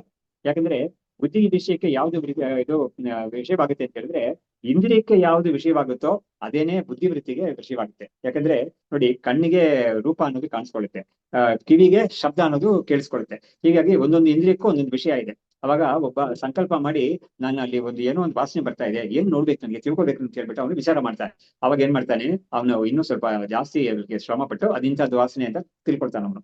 ಹೀಗೆ ನಮ್ಗೆ ಅದು ಬುದ್ಧಿವೃತ್ತಿಗೆ ವಿಷಯವಾಗುತ್ತೆ ಅದು. ಆದ್ರೆ ಈ ಅವ್ಯಕ್ತ ಅಂತ ಯಾವ್ದಕ್ಕೆ ಹೇಳಿದ್ವು ನಾವು ಇವಾಗ, ಅದೇ ಮಹತ್, ಅಹಂಕಾರ, ಪಂಚ ತನ್ಮಾತ್ರೆಗಳು ಅಂತ, ಅದು ನಮ್ ಬುದ್ಧಿವೃತ್ತಿಗೆ ವಿಷಯ ಆಗೋದೇ ಇಲ್ಲ. ಯಾಕಂದ್ರೆ ಅದು ಕಣ್ಣಿಗೆ ಕಾಣಿಸೋ ವಿಷಯ ಅಲ್ವೇ ಇಲ್ಲ ಇದು ಅಂತ ಹೇಳ್ಬಿಟ್ಟು, ಅದರಿಂದ ಬುದ್ಧಿವೃತ್ತಿಗೆ ಯಾವ್ದಾದ್ರು ವಿಷಯವಾದ್ರೆ ಅದು ವಿದಿತ ಅಂತ, ಬುದ್ಧಿವೃತ್ತಿಗೆ ವಿಷಯವಾಗದೆ ಹೋದ್ರೆ ಇದು ಅವಿದಿತ ಅಂತ ಹೇಳ್ಬಿಟ್ಟು ಎರಡು ಕೂಡ ನಮ್ಗೆ ತುಂಬಾ ಚೆನ್ನಾಗಿ ಇವರು ಡೆಫಿನೇಷನ್ ಕೊಟ್ಟರು. ಅವಾಗ ನಿಮ್ಗೆ ಕನ್ಫ್ಯೂಷನ್ ಇರೋದೇ ಇಲ್ಲ. ಹಾಗಾದ್ರೆ ಎರಡು ಕೂಡ ನಿಮಗೆ ವಿಷಯವಾಗುತ್ತೆ. ವಿಷಯ ಅಂದ್ರೆ ಏನು, ಒಂದು ಬುದ್ಧಿವೃತ್ತಿಗೆ ವಿಷಯವಾಗುತ್ತೆ, ಇನ್ನೊಂದು ಅದ್ರ ವಿಷಯವಾಗಿ ನಮ್ಗೆ ಯಾರಾದ್ರೂ ಹೇಳ್ಕೊಟ್ರೆ ನಿಮಗೆ, ನೋಡಿ ಇಂಥದ್ದೆಲ್ಲ ಶಾಸ್ತ್ರದಲ್ಲಿ ಹೇಳಿದ್ದಾರೆ ಅಂತ ಹೇಳಿದ್ರೆ ಹೌದಾ ಅಂತ ಹೇಳ್ಬಿಟ್ಟು ನಾವು ತಿಳ್ಕೊಳ್ತೀವಿ ನಾವು. ಬಟ್ ಅದು ಇದಲ್ಲ, ಅದು ಭ್ರಮೆ ಅಲ್ಲ ಅದು. ಆಮೇಲೆ ಅದು ಅತತ್ಯ ಅಯಥಾರ್ಥ ಜ್ಞಾನವೂ ಅಲ್ಲ, ಅದು ಯಥಾರ್ಥ ಜ್ಞಾನವೇ ಅದು. ಶಾಸ್ತ್ರ ಪ್ರಕಾರ ಅದೆಲ್ಲ ಇದೆ. ಆಮೇಲೆ ಇದೇ ತರ ಬೇರೆ ಲೋಕಗಳು, ನಮ್ಗೆ 14 ಲೋಕಗಳು ಅಂತ ಹೇಳಿದಾರಲ್ಲ, ಅದರಲ್ಲಿ ಈ ಒಂದು ಲೋಕದಲ್ಲಿ ನಮ್ಗೆ ಪೂರ್ತಿ ಎಲ್ಲವೂ ಕಾಣಿಸೋದಿಲ್ಲ ನಮ್ಗೆ. ಹಾಗಿರುವಾಗ ಬಾಕಿ ಲೋಕಗಳೆಲ್ಲ ನಮ್ಗೆ ಸುತರಾಂ ಕಾಣಿಸೋದೇ ಇಲ್ಲ. ಅವಾಗ ಅದೆಲ್ಲ ಕೂಡ ನಮ್ಗೆ ಏನಾಗುತ್ತೆ, ಅವಿದಿತ ಅಂತ ಒಂದು ಕೋರ್ಟಿಗೆ ಬರ್ಬೋದು ಅಂತ, ಬೇಕಾದ್ರೆ ಬರ್ಬೋದು ಅದು. ಅಲ್ಲದ್ರೆ ಹಾಗಾಗಿ ಇಂಥ ವಿಷಯಗಳೆಲ್ಲ ನಾವು ತಿಳ್ಕೊಂಡಾಗ ಈ ಎರಡು ಬಗೆ ಇದೆಯಲ್ಲ, ತಿಳಿತಾ ಇರೋ ಒಂದು ಪ್ರಪಂಚ, ತಿಳಿಯಲ್ಪಡದೇ ಇರೋ ಪ್ರಪಂಚ ಅಂತ, ಎರಡಕ್ಕೂ ದಾಟಿರೋದು ಬ್ರಹ್ಮ ಅಂತ ಹೇಳಿ ಅದನ್ನ ಇಲ್ಲಿ ಹೇಳ್ತಾ ಇದ್ದಾರೆ. ಧೀವೃತ್ತಿ ವಿಷಯೀಕೃತ್ಯ ಯತ್ ಘಟಾದಿ ಅವಭಾಸಯೇತ್ ತತ್ ವಿದಿತಂ, ಯತ್ರ ನೋ ದೀಹಿ ತತ್ ಸ್ಯಾತ್ ಅವಿದಿತಂ ಖಲು ಅಂತ. ಎಲ್ಲಿ ಬುದ್ಧಿವೃತ್ತಿ ಕೆಲಸ ಮಾಡೋದಿಲ್ವೋ ಅದು ಅವಿದಿತ ಅಂತ ಹೆಸರು ಅಂತ ಹೇಳ್ಬಿಟ್ಟು ಇದು ಮಾಡಿದ್ದಾರೆ. ಅದು ಹಾಗಾಗಿ ಯಾವ್ದನ್ನ ನಾವು ಕಾಂಟ್ಯಾಕ್ಟ್ ಮಾಡಕ್ ಆಗೋದಿಲ್ವೋ ಅದು ಅವಿದಿತ ಅಂತ, ಕಾಂಟ್ಯಾಕ್ಟ್ ಮಾಡೋದು ಅದು ವಿದಿತ ಅಂತ ಇರೋದು. ಆಮೇಲೆ ಈ ಅವ್ಯಕ್ತ ಇದೆಲ್ಲ ಅಂಥದ್ದೇ ಅದು. ಆಮೇಲೆ ಸುಖ ದುಃಖ ನೋಡಿ, ಸುಖ ದುಃಖ ಅನ್ನೋದು ಕೂಡ ನಮ್ಗೆ ಅಂತಃಕರಣದಲ್ಲಿ ಆಗೋ ಪರಿಣಾಮಗಳು. ಅದು ಕೂಡ ನಮಗೆ ಇಂದ್ರಿಯ ಪ್ರತ್ಯಕ್ಷ ಅಲ್ಲ, ಅದಲ್ಲ, ಅದು ಸಾಕ್ಷಿ ಪ್ರತ್ಯಕ್ಷ ಅಂತ ಹೇಳಿದ್ದಾರೆ ಅದನ್ನು. ಹಾಗಾಗಿ ಇಂದ್ರಿಯಕ್ಕೆ ಸಿಗೋದೆಲ್ಲ ಜಡ ಪದಾರ್ಥಗಳು, ಹೊರಗಡೆ ಇರೋ ಪದಾರ್ಥಗಳೆಲ್ಲ ಸಿಗುತ್ತೆ ಇಂದ್ರಿಯಕ್ಕೆ. ಆದ್ರೆ ಅಂತಃಕರಣದಲ್ಲಿ ಉಂಟಾಗುತ್ತಲ್ಲ ಬೇಕಾದಷ್ಟು ಪರಿಣಾಮಗಳು ಇದೆಯಲ್ಲ, ಸುಖ ದುಃಖ ಅನ್ನೋದು, ಆಮೇಲೆ ಏನೋ ಒಂದು ಮನಸ್ಸಿಗೆ ನೋವಾಗೋದು ಅಂತ ಅನ್ನೋದು, ಆಮೇಲೆ ಯಾರ ಅವಮಾನ ಮಾಡ್ಬಿಟ್ರೆ ಅದರಿಂದ ಒಂದು ಬೇಜಾರು ಅಂತ ಇದೆಯಲ್ಲ, ಅಂತದೆಲ್ಲ ಕೂಡ ನಮಗೆ ಇಂದ್ರಿಯಕ್ಕೆ ಪ್ರತ್ಯಕ್ಷ ಅಲ್ಲ ಅದು, ಆದ್ರೆ ಸಾಕ್ಷಿ ಪ್ರತ್ಯಕ್ಷ ಅಂತ ಅದಕ್ಕೆ ಒಂದು ವಿಭಾಗ ಮಾಡಿದ್ದಾರೆ. ಏನೇ ಇದ್ರು ಕೂಡ ಇದೆಲ್ಲ ವಿಷಯ ಕೋಟಿಗೆ ಬರುತ್ತೆ. ಇದನ್ನೇನೆ ನಾವು ಇನ್ನೊಂದು ರೀತಿಯಲ್ಲಿ ನೋಡಿ, ಇದರಲ್ಲಿ ಯಾವ ತರ ಇದೆ ಅಂತ ಹೇಳಿದ್ರೆ, ನಾನು ಅವಾಗಲೇ ಮಾಂಡವ್ಯ ಉಪನಿಷತ್ ಸ್ಕೀಮ್ ಪ್ರಕಾರ ಹೇಳಿದೆ. ಆಮೇಲೆ ಈ ಕೇನೋಪನಿಷತ್ ಸ್ಕೀಮ್ ಪ್ರಕಾರ ಒಂದಿದೆ. ಇನ್ನೊಂದು ಸ್ಕೀಮ್ ಯಾವ್ದು ಅಂತ ಹೇಳಿದ್ರೆ 13th ಚಾಪ್ಟರ್ ಗೀತೆಯಲ್ಲಿ ಹೇಳ್ಬಿಟ್ಟು ಕ್ಷೇತ್ರ ಮತ್ತು ಕ್ಷೇತ್ರಜ್ಞ ಅಂತ. ಸೊ ಇವಾಗ ಏನಾಗುತ್ತೆ, ಈ ವಿದಿತ ಅವಿದಿತ ಎರಡು ಕೂಡ ಕ್ಷೇತ್ರವನ್ನು ಕೋಟಿಗೆ ಬಂದ್ಬಿಡ್ತೇವೆ. ಅದು ಎರಡನ್ನೂ ಕೂಡ ತಿಳ್ಕೊಳ್ಳೋದು ಯಾರು ಅಂತ ಹೇಳಿದ್ರೆ ಕ್ಷೇತ್ರಜ್ಞ ಅಂತ ಒಂದು ಚೈತನ್ಯ ಇದೆಯಲ್ಲ ಅದು ಅಂತ. ಸೊ ಹಾಗಾಗಿ ಈ ಕ್ಯಾಟಗರೈಸೇಷನ್ ಅನ್ನೋದು ವಿಷಯ ಒಂದೇ ಇರುತ್ತೆ, ಆದ್ರೆ ಅದನ್ನ ಹೇಳೋ ಬಗೆ ಮಾತ್ರ ಸ್ವಲ್ಪ ಬೇರೆ ಬೇರೆ ಆಗಿರುತ್ತೆ. ಇದು ಯಾಕೆ ಇಷ್ಟೊಂದು ಬಗೆಯಾಗಿ ಹೇಳಿದ್ದಾರೆ ಅಂತ ಹೇಳಿದ್ರೆ, ಉಪನಿಷತ್ತುಗಳಲ್ಲೇ ಈ ತರ ಬಂದಿರೋದು ಸ್ಪೆಷಲ್ ಆಗಿ ಹೇಳೋದು. ಅದರಿಂದಲೇ ಒಂದು ಉಪನಿಷತ್ತನ್ನು ಮಾತ್ರ ಓದಿದ್ರೆ ಸಾಲದು, ಎಲ್ಲಾ ಉಪನಿಷತ್ತುಗಳು ನಾವು ಸಮಗ್ರವಾಗಿ ಇದು ಮಾಡ್ಕೊಂಡ್ರೆ, ಅಧ್ಯಯನ ಮಾಡ್ಕೊಂಡ್ರೆ ನಮ್ಗೆ ಎಲ್ಲಾ ರೀತಿಯಾದ ಒಂದು ಪ್ರೆಸೆಂಟೇಷನ್ಸ್ ಎಲ್ಲ ನಮ್ಗೆ ಗೊತ್ತಾಗುತ್ತೆ ಅನ್ನೋ, ಅವಾಗ ಕ್ಲಾರಿಟಿ ಸಿಗುತ್ತೆ ಮನಸ್ಸಿಗೆ, ಕನ್ಫ್ಯೂಷನ್ಸ್ ಇರಲ್ಲ. ಅವಾಗ ನಮ್ಗೆ ಈ ಆತ್ಮ ಸ್ವರೂಪವನ್ನ ನಿಧಿಧ್ಯಾಸನ ಮಾಡಕ್ಕೆ ಅನುಕೂಲವಾಗಿರುತ್ತೆ ಅಂತ ಕಾರಣಕ್ಕಾಗಿ ಸಂಪ್ರದಾಯದಲ್ಲಿ ಏನ್ ಮಾಡಿದ್ದಾರೆ ಅಂತ ಹೇಳಿದ್ರೆ, 10 ಉಪನಿಷತ್ತುಗಳನ್ನು ನಾವು ಓದೋದು, ಅದನ್ನ ಅಧ್ಯಯನ ಮಾಡೋದು, ಪಾಠ ಮಾಡೋದು ಅಂತ ಒಂದು ಸ್ಕೀಮ್ ಇಟ್ಟಿದ್ದಾರೆ. ಒಂದೇ ಒಂದು ಮಾತ್ರ ಇಟ್ಟರೆ ಸಾಲದು ಅಂತ. ಒಂದೇ ಒಂದು ಸಾಕಾಗ್ಬೋದೇನೋ ಯಾರಿಗಾದ್ರೂ ಒಬ್ಬರಿಗೆ, ತುಂಬಾ ಒಳ್ಳೆ ಉತ್ತಮಾಧಿಕಾರಿ ಅಂತ ಯಾರಾದ್ರೂ ಇದ್ರೆ ಅವನಿಗೆ ಸಾಕಾಗ್ಬೋದೇನೋ. ಅವನು ಕೂಡ ಹೇಳ್ಕೊಡುವಾಗ ಏನ್ ಮಾಡ್ತಾರೆ ಅಂದ್ರೆ, ಅಧ್ಯಾಪಕರು ಅಥವಾ ವಿದ್ವಾಂಸರು ಪಾಠ ಮಾಡೋರು ಅವ್ರು ಬೇಕಾದಷ್ಟು ನೋಡಿರ್ತಾರೆ, ಅದನ್ನೆಲ್ಲ ಅವ್ರು ಸಂಗ್ರಹ ಮಾಡಿ ಅವರಿಗೆ ಆ ಒಂದು ಪಾಠದಲ್ಲಿ ಹೇಳ್ಬಿಡ್ತಾರೆ ಅವ್ರು. ಹಾಗಾಗಿ ದಟ್ ಅಡ್ವಾಂಟೇಜ್ ಇಸ್ ದೇರ್. ಬಾಕಿ ವಿಷಯಗಳಲ್ಲಿ ಉಪನಿಷತ್ತಲ್ಲಿ ಯಾವ್ಯಾವ ತರ ಹೇಳಿದ್ದಾರೆ ಅಂತ ತಿಳ್ಕೊಳ್ಳೋದ್ರಿಂದ ಒಂದು ಅಡ್ವಾಂಟೇಜ್ ಇದೆ ನಿಮಗೆ. ಸೊ ಹೀಗೆ ಮುಂದಕ್ಕೆ ಹೇಳ್ತಾ ಇದ್ದಾರೆ, ಜ್ಞಾತಾಜ್ಞಾತೆ ಸಾಕ್ಷಿ ಭಾಸ್ಯೆ ಸಹ ಸಾಕ್ಷಿ ಭಾಸತೆ ಸ್ವಯಂ, ಜ್ಞಾತಾಜ್ಞಾತ ಪರಿತ್ಯಾಗೆ ಸಾಕ್ಷಿರೇವ ಸಸಾಕ್ಷಿ ಸಾ ಸಾಕ್ಷಿ ಸಾಕ್ಷಿಶೇಷೋ ಹಿ ಅಧಿಸ್ಫುಟ ಅಂತ. ಇವಾಗ ಏನಾಯ್ತು, ಜ್ಞಾತಾಜ್ಞಾತೆ ತಿಳಿಯೋದು ಮತ್ತು ತಿಳಿದೇ ಇರೋದು ಎರಡು ಕೂಡ ಸಾಕ್ಷಿಯಿಂದ ನಮಗೆ ಭಾಸವಾಗುತ್ತೆ. ನೋಡಿ ಅವಾಗ ತಿಳಿತಾ ಇದೀವಲ್ಲ ವಿಷಯಗಳು, ಅಂದ್ರೆ ಸ್ಥೂಲ ವಿಷಯಗಳೆಲ್ಲ ತಿಳಿತಾ ಇದೀವಲ್ಲ, ಅದು ಹೇಗೆ ಸಾಕ್ಷಿ ಭಾಸವಾಗುತ್ತೆ ಅಂತ ಹೇಳಿದ್ರೆ, ಇಂದ್ರಿಯಕ್ಕೆ ವಿಷಯ ಆಗುತ್ತೆ ವಸ್ತು, ಇಂದ್ರಿಯ ಬುದ್ಧಿವೃತ್ತಿ ಅನ್ನೋದಕ್ಕೆ ವಿಷಯವಾಗುತ್ತೆ ಆ ಇಂದ್ರಿಯಿಂದ ಬಂದಿರೋ ಜ್ಞಾನ, ಇದು ವಸ್ತುವಿಂದ ಬಂದಿರೋ ಜ್ಞಾನ. ಆ ಜ್ಞಾನಕ್ಕೆ ಸಾಕ್ಷಿ ಅನ್ನೋದು ಬೇಕಾಗುತ್ತೆ. ಹಾಗಾಗಿ ಆ ಸಾಕ್ಷಿ ಅನ್ನೋದು ಇಂದ್ರಿಯಗಳ ಮುಖಾಂತರ, ಮನೋವೃತ್ತಿ ಮುಖಾಂತರ, ಇಂದ್ರಿಯದ ಮುಖಾಂತರ ಹೊರಗಡೆ ಇರೋ ವಸ್ತುಗಳಿಗೆಲ್ಲ ಸಾಕ್ಷಿ ಭಾಷೆ ಆಗುತ್ತೆ ಅದು. ಆದ್ರೆ ಇಂದ್ರಿಯಗಳು ಕೆಲಸ ಮಾಡದೇ ಇರೋ ಒಂದು ಇದೆಯಲ್ಲ, ಸುಖ ದುಃಖ ಅಂತ ಹೇಳಿದ್ನಲ್ಲ, ಅದಕ್ಕೆ without the intervention of the medium of the ಬುದ್ಧಿವೃತ್ತಿ ಅಂಡ್ ದಿ ಇಂದ್ರಿಯಾಸ್, ಸಾಕ್ಷಿ ನೇರಾಗಿ ಅದನ್ನ ಬೆಳಗುತ್ತೆ ಅಂತ. ಹಾಗಾಗಿ ನಮ್ಗೆ ಗೊತ್ತಿರೋ ವಿಷಯಕ್ಕೆ ತಿಳಿಯಲ್ಪಡುವ ವಿಷಯವಾಗ್ಲಿ, ತಿಳಿಯಲ್ಪಡದೇ ಇರೋ ವಿಷಯವಾಗ್ಲಿ, ಎರಡೂ ಕೂಡ ಸಾಕ್ಷಿ ಭಾಷ್ಯ ಅಂತ ಹೇಳಿದ್ರು. ಹಾಗಾದ್ರೆ ಈ ಸಾಕ್ಷಿ ಮಾತ್ರ ತಾನೇ ಸ್ವಪ್ರಕಾಶವಾಗಿದೆ. ಅದರಿಂದ ಸಾಕ್ಷಿಗೆ ಇನ್ನೊಂದು ಸಾಕ್ಷಿ ಬೇಕಿಲ್ಲ. ಅದೇ ವಿಶ್ವ ಸಾಕ್ಷಿಣಿ ಸಾಕ್ಷಿ ವರ್ಜಿತ ಅಂತ ಹೇಳುದು. ಹಾಗಾಗಿ ವಿಶ್ವಕ್ಕೆಲ್ಲ ಅದೇ ಸಾಕ್ಷಿಯಾಗಿದೆ, ಆದ್ರೆ ಅದಕ್ಕೆ ಇನ್ನೊಂದು ಸಾಕ್ಷಿ ಇನ್ನೊಂದಿಲ್ಲ, ಸಾಕ್ಷಿ ವರ್ಜಿತ ಅಂತ. ಅದಕ್ಕೆ ಹಾಗಾಗಿ ಅದನ್ನೇ ಇವ್ರು ಹೇಳ್ತಾ ಇದ್ದಾರೆ ಇಲ್ಲಿ, ಜ್ಞಾತಾಜ್ಞಾತೆ ಸಾಕ್ಷಿ ಭಾಷ್ಯೆ ಸಹ ಸಾಕ್ಷಿ ಭಾಸತೆ ಸ್ವಯಂ. ಹಾಗಾಗಿ ಆ ಸಾಕ್ಷಿ ಮಾತ್ರ ಸ್ವಯಂ ಭಾಸವಾಗ್ತಾ ಇದೆ, ಅದು ಅದೇ ತಾನಾಗೆ ತಾನೇ ಬೆಳಗ್ತಾ ಇದೆ. ಅದಕ್ಕೆ ಇನ್ನೊಂದು ದೀಪ ಬೇಕಿಲ್ಲ ಅದನ್ನ. ಹಾಗಾಗಿ ಜ್ಞಾತಾಜ್ಞಾತ ಪರಿತ್ಯಾಗ, ಅವಾಗ ಏನಾಯ್ತು, ನಾವು ಜ್ಞಾತ ಮತ್ತು ಅಜ್ಞಾತ ಅದೇ ತಿಳಿಯಲ್ಪಡುವುದು, ತಿಳಿಯಲ್ಪಡದೇ ಇರುವುದು ಅಂತ ಎರಡು ಅನಾತ್ಮ ತಾನೆ. ಅದ್ ಎರಡನ್ನು ನಾವು ನೇತಿ ರೀತಿಯಲ್ಲಿ ನಾವು ಪರಿತ್ಯಾಗ ಅಂದ್ರೆ ಅದನ್ನ ನೆಗೆಟ್ ಮಾಡಿದ್ರೆ ಅವಾಗ ಉಳ್ಕೊಳ್ಳೋದು ಯಾವ್ದು ಅಂತ ಹೇಳಿದ್ರೆ ಸಾಕ್ಷಿ ಸ್ವರೂಪ ಮಾತ್ರ ಉಳ್ಕೊಳ್ಳುತ್ತೆ. ಅದು ಸಹ ಸಾಕ್ಷಿ ಶೇಷ ಇತಿ ಅತಿಸ್ಫುಟ. ಹಾಗಾಗಿ ಅದು ಸ್ಫುಟವಾಗಿ ಅವನಿಗಿರುತ್ತೆ ಅದು. ಹಾಗಾಗಿ ಈ ಒಂದು ರೀತಿಯಲ್ಲಿ ಇದನ್ನ ಬಾಕಿ ಇದನ್ನೆಲ್ಲ ನಾವು ನೆಗೆಟ್ ಮಾಡೋದಕ್ಕೆ ಹೇಗೆ ಅಂತ ಕೊನೆಯಲ್ಲಿ ನೇತಿ ಅನ್ನೋದೇ ಬರುತ್ತೆ. ಆದ್ರೆ ನೇತಿ ಅನ್ನೋದನ್ನ ಒಟ್ಟಿಗೆ ಕೂಡಿಸಿ ಹೇಳಿದಾಗ ಯಾವ್ದಾವ್ದನ್ನೆಲ್ಲ ನೇತಿ ಅಂತ ನೀನು ನಿರಾಕರಣೆ ಮಾಡ್ತೀಯ ಅಂತ ಹೇಳಿದ್ರೆ, ಗೊತ್ತಾಗ್ತಾ ಇರೋ ವಿಷಯಗಳನ್ನ ನೇತಿ ಅಂತ ನಾವು ನಿರಾಕರಣೆ ಮಾಡ್ತೀವಿ. ಗೊತ್ತಾಗದೇ ಇರೋ ವಿಷಯಗಳು ಕೂಡ ನೇತಿ ಅಂತ ನಿರಾಕರಣೆ ಮಾಡಿದಾಗ, ನಿರಾಕರಣೆ ಮಾಡಕ್ಕಾಗದೇ ಇರೋ ಒಂದು ಸ್ಥಿತಿ ಇದೆಯಲ್ಲ, ಅದೇ ನಾವು ಅಂತ. ನೋಡಿ ಇವಾಗ ಅದ್ರಲ್ಲಿ ಕೂಡ ಯಾವ ತರ ನಮ್ಮ ಇವರು ತೋರಿಸಿದ್ದಾರೆ ಅಂತ ಹೇಳಿದ್ರೆ, ನೀನು ಬಾಕಿ ಇದೆಲ್ಲವನ್ನೂ ಕೂಡ ನಿರಾಕರಣೆ ಮಾಡ್ತೀಯ. ನಿನ್ನ ಶರೀರ, ಅಂತಃಕರಣ, ಬುದ್ಧಿ, ಅಹಂಕಾರ ಎಲ್ಲವನ್ನೂ ಕೂಡ ನೀನು ನಿರಾಕರಣೆ ಮಾಡ್ತೀಯ. ಆದ್ರೆ ನಿನ್ನ ಮಾತ್ರ ನೀನು ನಿರಾಕರಣೆ ಮಾಡ್ಕೊಳಕ್ ಆಗೋದೇ ಇಲ್ಲ ಅಂತ. ಯಾಕಂದ್ರೆ ಸರಿ, ನಾನು ಅಂತ ಒಂದು ಆತ್ಮ ಇದೆಯಲ್ಲ, ಅದನ್ನು ಕೂಡ ನಾನು ನಿರಾಕರಣೆ ಮಾಡ್ತೀನಿ ಅಂತ ಹೇಳಿದಾಗ, ಸರಿ ನಿರಾಕರಣೆ ಮಾಡೋದು ಯಾರು ಅಂತ ಪ್ರಶ್ನೆ ಬರುತ್ತೆ. ಅವಾಗ ಏನಾಗುತ್ತೆ, ಅವನಿಗೆ ಇನ್ನೊಬ್ಬ ಬರ್ತಾನೆ ಅಂತ ಹೇಳಿದ್ರೆ ಅದು ಅನವಸ್ಥಾ ಅಂತ ಒಂದು ದೋಷಕ್ಕೆ ಹೋಗುತ್ತೆ ಅದು. ಅದರಿಂದ ಅಲ್ಲಿ ಒಂದು ಅವಧಿ, ಅದೇ ಲಿಮಿಟ್ ಆಫ್ ದಿ ನೆಗೆಷನ್ ಮಾಡಕ್ಕೆ ಒಂದು ಲಿಮಿಟ್ ಬರಬೇಕು, limit. So the negator cannot be negated ಅಂತ ಇದೆ. ಅದೇ ಇದರ ಒಂದು ಸೂಕ್ಷ್ಮ. ನೆಗೆಟರ್ ಕೆನಾಟ್ ಬಿ ನೆಗೆಟೆಡ್ ಅಂತ. ಯಾಕಂದ್ರೆ ನೆಗೆಟರ್ ಅನ್ನೋದು ಒಂದು ಚೇತನ ವ್ಯಕ್ತಿ. ಅವನು ನೋಡಿ ಅಲ್ಲೂ ಕೂಡ ಯಾವ ತರ ತೋರಿಸಿದ್ದಾರೆ ಅಂತ ಹೇಳಿದ್ರೆ, ಆ ಚೇತನ ವ್ಯಕ್ತಿ ಅಂತ ನಾವು ಯಾವ್ದನ್ನ ಹೇಳ್ತೀವೋ, ವ್ಯಕ್ತಿಯಿಂದ ನಾವು ನಮ್ಮನ್ನ ಮುಟ್ಕೊಂಡು ಹೇಳ್ತೀವಲ್ಲ, ಅದರಲ್ಲಿ ಕೂಡ ಅನಾತ್ಮ ಸೇರ್ಕೊಂಡ್ಬಿಟ್ಟಿದೆ. ಅದರಲ್ಲಿ ಯಾವ್ದೋ ಬಾಡಿ ಮೈಂಡ್ ಕಾಂಪ್ಲೆಕ್ಸ್ ಅನ್ನೋದೇ ಅನಾತ್ಮ. ಹಾಗಾಗಿ ಆ ಅನಾತ್ಮವನ್ನು ಕೂಡ ನಾನು ಬುದ್ಧಿವೃತ್ತಿ, ಅಫ್ಕೋರ್ಸ್ ಬುದ್ಧಿವೃತ್ತಿನೇ ನಮ್ಗೆ ಬೇಕು, ನೆಗೆಟ್ ಮಾಡಕ್ಕಲ್ಲ, ಬುದ್ಧಿವೃತ್ತಿ ಬೇಕು. ಅದಕ್ಕೆ ನಮ್ಮ ರಮಣ ಮಹರ್ಷಿ ಕೊಡೋ ಉದಾಹರಣೆ ಏನು ಅಂತ ಹೇಳಿದ್ರೆ, ಹಳೆ ಕಾಲದಲ್ಲಿ, ಇವಾಗ ಕೂಡ ಕೆಲವು ಕಡೆ ಮಾಡ್ತಾರೆ, ಶರೀರವನ್ನು ದಹನ ಮಾಡೋ ಸಮಯದಲ್ಲಿ ಶರೀರ ಅದು ನೋಡಿ, ಬೆಂಕಿ ಸೌದೆ ಎಲ್ಲ ಹಾಕಿರ್ತಾರೆ, ಬೆಂಕಿ ಎಲ್ಲ ಹಚ್ಕೋಬೇಕು. ಇದ್ರೂ ಕೂಡ ಏನಾಗುತ್ತೆ, ಕೆಲವು ಭಾಗ ಉರಿದೇ ಇಟ್ಬಿಡುತ್ತೆ ಅದು. ಶರೀರದ ಕೆಲವು ಭಾಗಗಳಿಗೆ ಅದು ತಾಕಿರಲ್ಲ ಅಷ್ಟೊಂದು. ಅವಾಗ ಏನ್ ಮಾಡ್ತಾನೆ, ಅಲ್ಲಿರೊಬ್ಬ ಅವನಿಗೆ ಬೆಟ್ಟಿಯಾನ್ ಅಂತ ತಮಿಳಲ್ಲಿ ಹೇಳ್ತಾರೆ, ಕನ್ನಡದಲ್ಲಿ ಏನ್ ಹೇಳ್ತಾರೆ ಗೊತ್ತಿಲ್ಲ. ಅವನು ರಶ್ವಾನದಲ್ಲೇ ವಾಸ ಮಾಡ್ತಾನೆ. ಅವನ ಕೆಲಸ ಏನು ಅಂತ ಹೇಳಿದ್ರೆ, ಒಂದ್ ದೊಡ್ಡ ಕಡ್ಡಿ ಇದು ಇದು ಕೋಲ್ ಇಟ್ಕೊಂಡು ಅವನು ತಿವಿತಾನೆ. ಇದನ್ನ ಈ ಬೆಂಕಿಗೆ ಬೀಳೋ ತರ ಈ ಬಾಡಿ ಪಾರ್ಟ್ಸ್ ಎಲ್ಲ ತಿವಿತಾನೆ. ಈ ತರ ಮಾಡ್ಬಿಟ್ಟು ಕೊನೆಯಲ್ಲಿ ಏನ್ ಮಾಡ್ತಾನೆ, ಎಲ್ಲ ಮುರಿದ್ಮೇಲೆ ಕೋಲನ್ನು ಕೂಡ ಹಾಕ್ಬಿಡ್ತಾರೆ ಅಂತ ಇದೊಂದು ಕಾಣ್ತೀವಿ ಒಂದು ಕಾಲದಲ್ಲಿ. ಅದರಿಂದ ರಮಣ ಮಹರ್ಷಿ ಹೇಳೋರು, ಇದನ್ನ ಈ ತಿವಿದು ಎಲ್ಲ ಮಾಡ್ತಾನಲ್ಲ, ಕೊನೆಯಲ್ಲಿ ಅದನ್ನು ಕೂಡ ಬೆಂಕಿಗೆ ಹಾಕ್ಬಿಡ್ತಾನೆ ಅಂತ. ಅವಾಗ ಇಲ್ಲಿ ಕೂಡ ಏನಾಗುತ್ತೆ, ಅಂತಃಕರಣ ಇಟ್ಕೊಂಡೇ ನಾವು ಇದನ್ನ ನೆಗೆಷನ್ ಎಲ್ಲ ಮಾಡಕ್ಕಾಗುತ್ತೆ. ಕೊನೆಯಲ್ಲಿ ಅಂತಃಕರಣವನ್ನು ಕೂಡ ಸ್ವಾಹ ಮಾಡ್ಬೇಕು ಅಂತ.